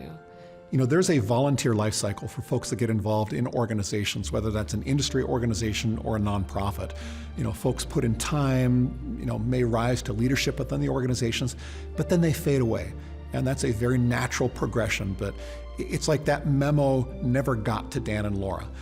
What's really amazing about Laura is how far back her service goes. Over 30 years, I believe, in so many different roles outside her industry, outside the chamber. It goes back decades, and she's been doing it with energy and passion and leadership for so long. It's incredible. These are two people who not only believe in our community and invest in it, they work in it, and they volunteer in it. And you can't really see many things that are great in our community that Dan and Laura maybe didn't have a little part of.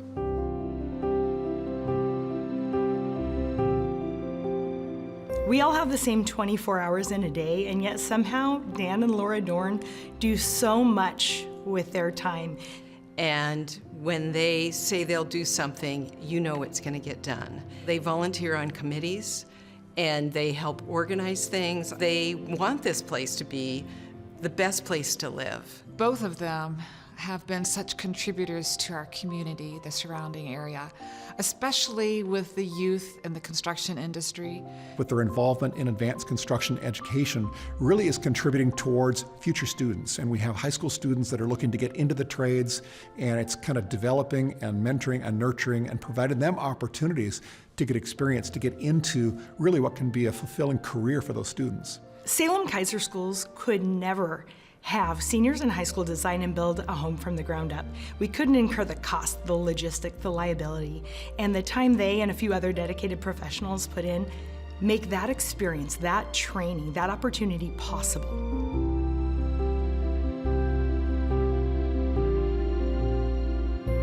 I think it's important to note that individually, as a standalone, they're each super important in our community, but together as a couple, they are such a force, and Salem's really a better place.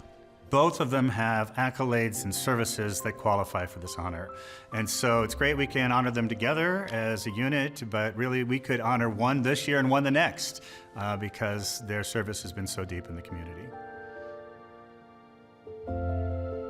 Laura and Dan are so deserving of the First Citizen Award because of their deep commitment to Salem. Their advocacy and support for small businesses, for the real estate industry, for nonprofit organizations has made Salem a better place to live and work. I can't think of a better pair to be recognized as our 75th annual First Citizen. Dan and Laura, congratulations. You're absolutely worthy. We appreciate you. Your commitment has made this a better community for all the rest of us. Congratulations, Dan and Laura. This is really well-deserved.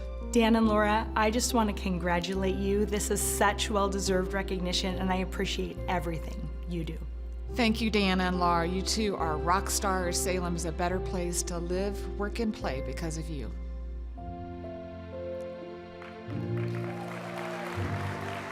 Accompanying each other to the stage, please stand and salute Salem's 2026 First Citizens, Laura and Dan Dorn.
I brought this handkerchief because I knew I was going to cry because Tony and I already talked about that.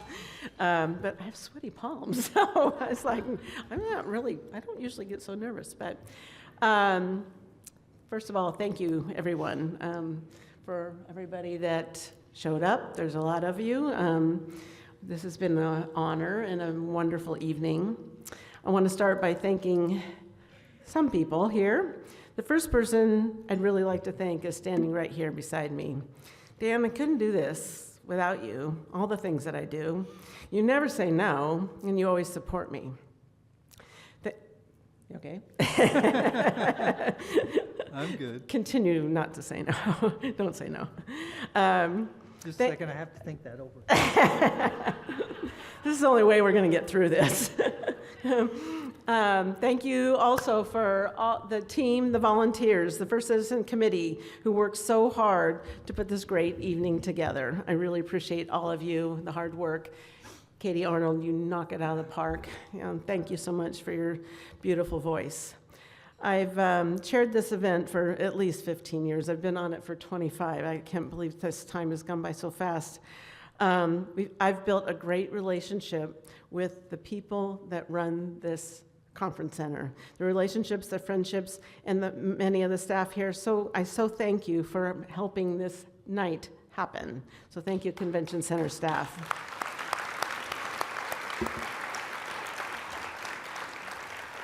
I wish I didn't need these. Now, a few things that you don't know about me. I was born into a young blue-collar family. My parents were married right out of high school, and I was not far behind.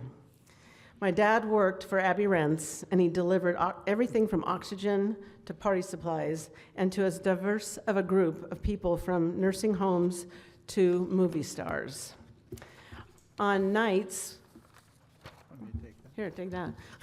On nights when he would be working late, I would sometimes go with him and help. He'd work late, and I'd help him stay awake. It afforded me the opportunity to meet people like Betty White. I got to play with her dogs, fold napkins for the kind and appreciative Neil Diamond for his parties, and be scolded off the yellow carpet at Marla Thomas's home. If you're wondering, Betty White and Neil Diamond were as just and nice and genuine as any people that you could ever imagine. And Marla Thomas, well, let's say she was just Marla Thomas, for those that are old enough in the room to know who those people are. The trips with my father instilled an incredible work ethic in me that serves me today. He would tell me, if you have a back and a brain, you're going to use one of them, so choose them wisely. My mom was a stay-at-home mom, and being the youngest mom in the neighborhood, she was part of the group of friends I built forts and tents and roller skated with. I enjoyed it, and it never crossed my mind that she was the only mom in the group, or the only mom in the group who roller skated. My mom also taught me to cook, to sew, and to roller skate backwards. That's not easy. And gave me the appreciation of gardening and the importance of community involvement. My mom volunteered at the local voters precinct at our elementary school, and she helped get out the vote. We know how important that is. On election day, I would knock on the neighbors' doors. I checked to make sure the older people remembered to vote, and I offered to drive them if they needed a ride. I checked on the younger families and offered to babysit if needed. I did whatever it took to ensure everyone had the opportunity to vote.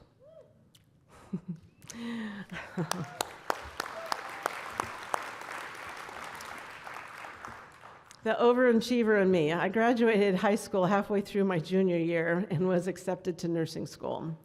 After I completed nursing school, I got a job at a hospital in the orthopedic clinic. The clinic had a strict policy on phone calls. Incoming personal calls were not allowed except for emergencies. One day, my mom called to get in touch with me, and they wouldn't patch her through. So she hung up and called back. Still no luck. So she repeated the process so many times until they got tired of her patching and patched her through to me. She was calling to let me know that the iris I had grown and entered into the Iris Society competition that morning, I had won Queen of Show. Which, for those you don't know, is the grand prize in the iris world. That might explain my persistent nature, my persistent nature comes from. Now, my coworkers there were still worried about what my mom needed. Was there a family emergency? They were giving me concerned looks. I needed to tell them something, and I wasn't about to lie to them. So I decided to tell them two truths. One, my mother can be very excited, and two, my dad's okay.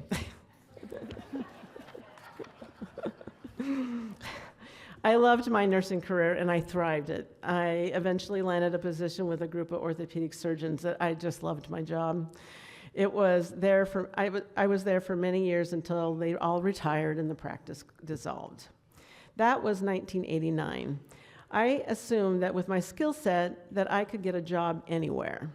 I was ready for a change of scenery and had met Ray Schreiner of Schreiner's Iris Gardens and Rick Ernst of Iris, you know where we're going with this Iris's thing, Rick Ernst of Cooley's Iris Gardens.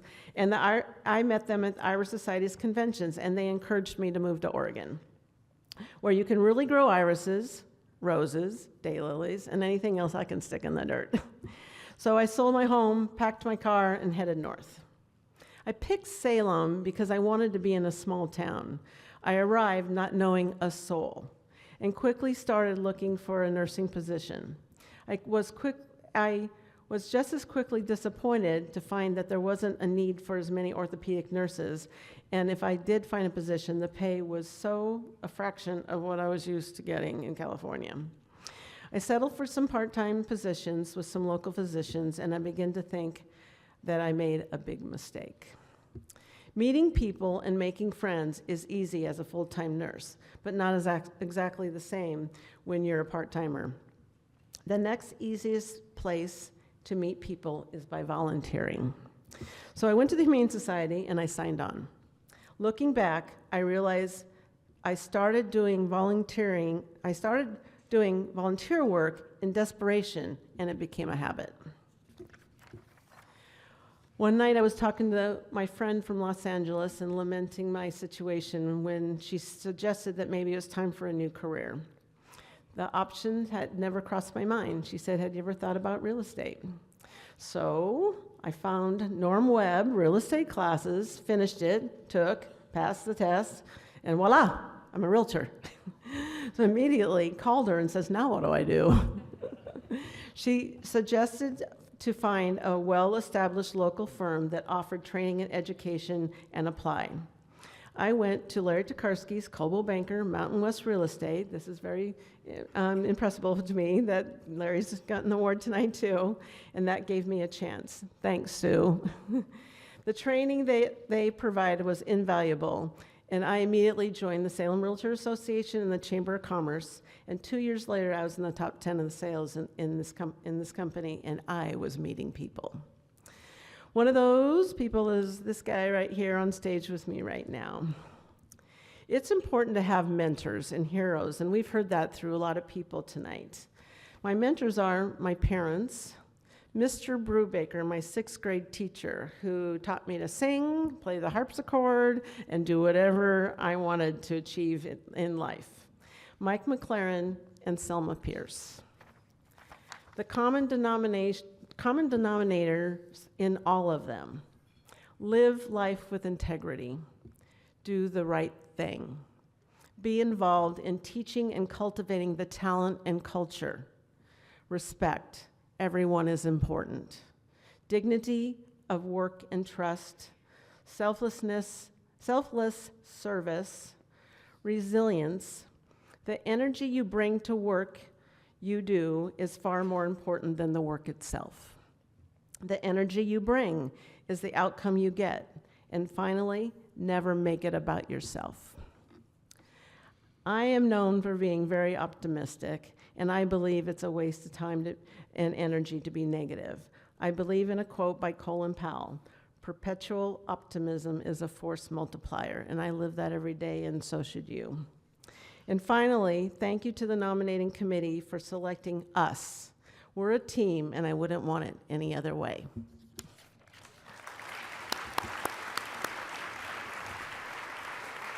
Stay right there.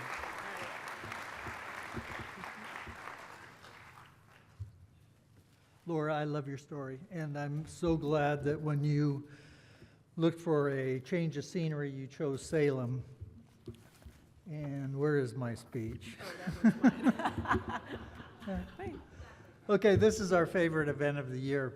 It reminds us what a great community we live in, with so many wonderful people doing so much for so many, and all for the betterment of not themselves, but for all of us. One of the truths that I believe about this evening, this event, this celebration, is that this celebration is just as important as the individuals that are being honored tonight, because it shines a light on their good deeds, good work, and it encourages others to follow in their footsteps. In 3 to 5 years, if you're asked who the 2026 First Citizen was, you in the audience tonight will probably not be able to name us.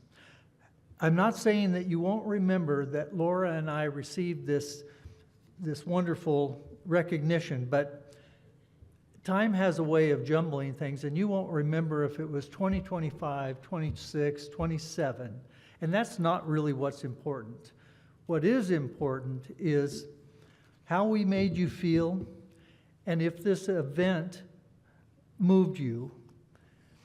So to that end, I was thinking about the first time that Laura and I came to this First Citizen banquet, and I can remember Vicki and Jerry Berger were the honored as First Citizen, but I had no idea what year it was. So I went to the Chamber website, and I pulled up the list of First Citizens, and I started scrolling down through the list, and I came across the Bergers, and it turns out it was the year 2000. So 26 years ago, and Laura and I have been to every single First Citizen banquet since 2000. And as I scanned the list of recipients, there was another name. Well, there are lots of wonderful names on that list, but another name jumped out at me, and that was because the individual, we just lost him last month, and that was Gene Derfler. And the Statesman Journal just did a wonderful article on Gene, and in the article I was reminded of something that Gene said one time, and I had forgotten about it, and I'd like to share it with the gentleman in the room right now. And ladies, you're welcome to listen. I think you'll probably hear it. But I'm not including you because I don't want to insult you by telling you something you already know. And actually, I think most of the men in the room know it as well, but sometimes we forget. But the night that Gene was named First Citizen, in his acceptance speech, and I paraphrase, he said that he's here tonight in front of all of us because his wife tells him what to do in the evening, and his 2 female chiefs of staff tell him what to do all day. And his conclusion was that if you follow great women, you'll eventually become First Citizen.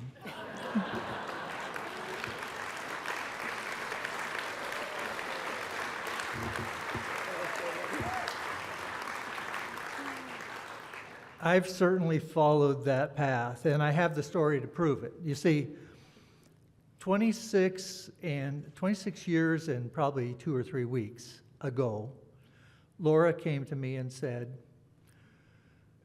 check the closet to make sure you have a clean suit because you're going to need it on Saturday. And my reaction was, why do I need a clean suit on Saturday? And she said, because Saturday is the First Citizen banquet and we're going. It might seem kind of strange since we've been to everyone since that time, but I didn't want to go. And I tried to talk her out of it. And I didn't want to go because I was so busy with Home Builder Association business, and I was on the National Board of Directors at the time, and I was on the State Board of Directors at the time, and I was probably still on the local Board of Directors. And I was traveling around the state, and I was traveling around the country. And I was going to board meetings, executive meetings, banquets, conventions, and honestly, I thought I was doing at least as much as anyone else that I knew and respected, and the last thing I felt I needed to do was go to one more banquet. Now, it's not lost on me tonight that Laura just told you, she just said, I've never said no to her. And I'm reminded of what Babe Ruth said. He said, it's hard to beat a person that never gives up. Well, we attended the First Citizen banquet, and in hindsight, I'm glad we did. I've never forgotten that experience. It was very similar to what you've seen here tonight, a parade of individuals who are contributing a great deal of their time and energy to make this a better place to live, work, and play. And at the time, I was stunned by how much others were contributing to the community, and I realized how naive I was in thinking that my efforts were on par with theirs. And I decided right then, that evening, that I was going to expand my efforts and look for more opportunities to contribute. There is one stark contrast between that evening and tonight's events. Today, the recipients are surprised, and you've seen a lot of those on the film tonight, but they're surprised a month or so in advance of the banquet that they are going to be recognized, and they're not in that time, they're really not expected to give a speech. The recipients in 2000, though, were not told before this event that they had been selected as First Citizen or Young Pro or Distinguished Service, and they had no idea when they came in here that they were about to be recognized and celebrated.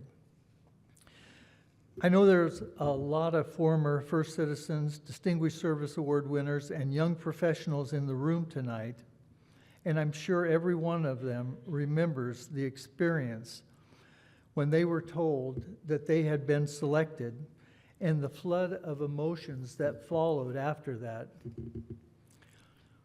To those that haven't experienced it yet, just imagine, if you would, how you would feel if right now the spotlight pointed at you and MC Barry Nelson reads your name and you are expected to walk up here to the stage and give a speech.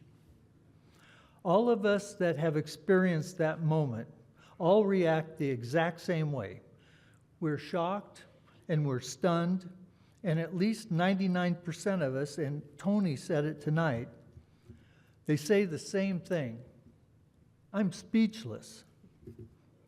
Anyway, my point is, I'm guessing that those banquets were probably a lot shorter than this one is tonight.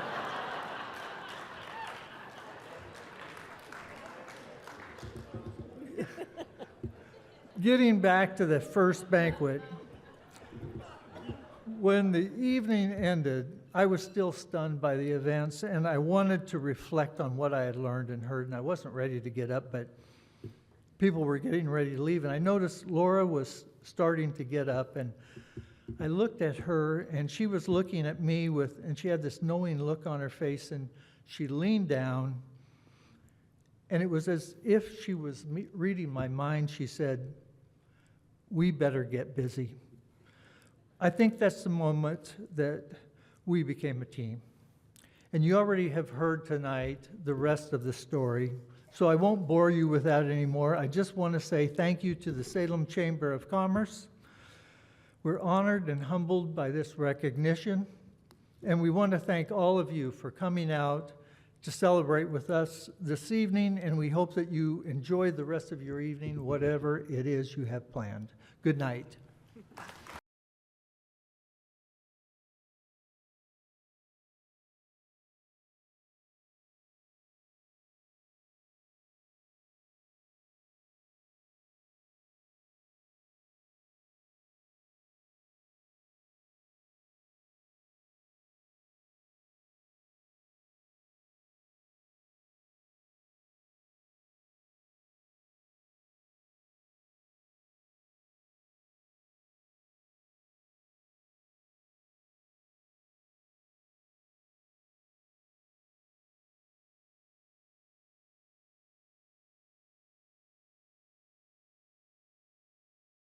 Wow, what an incredible evening.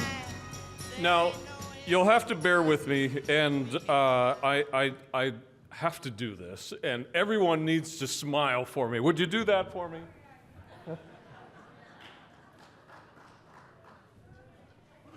Proof to my boys where I was tonight.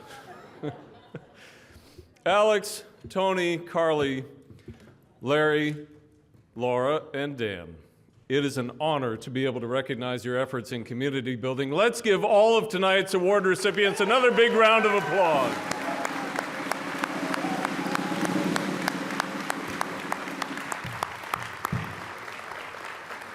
As we near the end of our evening, allow me to recognize a few extraordinary partners whose participation made this event truly remarkable. Pioneer Trust Bank and Mountain West Center for Community Excellence, champions of great leadership in Salem. Our sponsors are so generous. Thank you again to our gold, specialty, and silver sponsors. You made tonight possible. Salem Convention Center and Allied Video Production Team and all staff members, thank you for taking such good care of us tonight. The woman wearing multiple hats, Chairwoman Laura Dorn, and the entire First Citizen Volunteer Committee, wow, take a bow. Great event and atmosphere. Salem Chamber Ambassadors, Emerging Leaders Ambassadors, and Chamber staff, thank you for ensuring our members and community had a terrific experience this evening. As we conclude, may we walk forward together with a servant's heart, for it is the people who make this community special. Thank you for celebrating with us. Manny, take it away.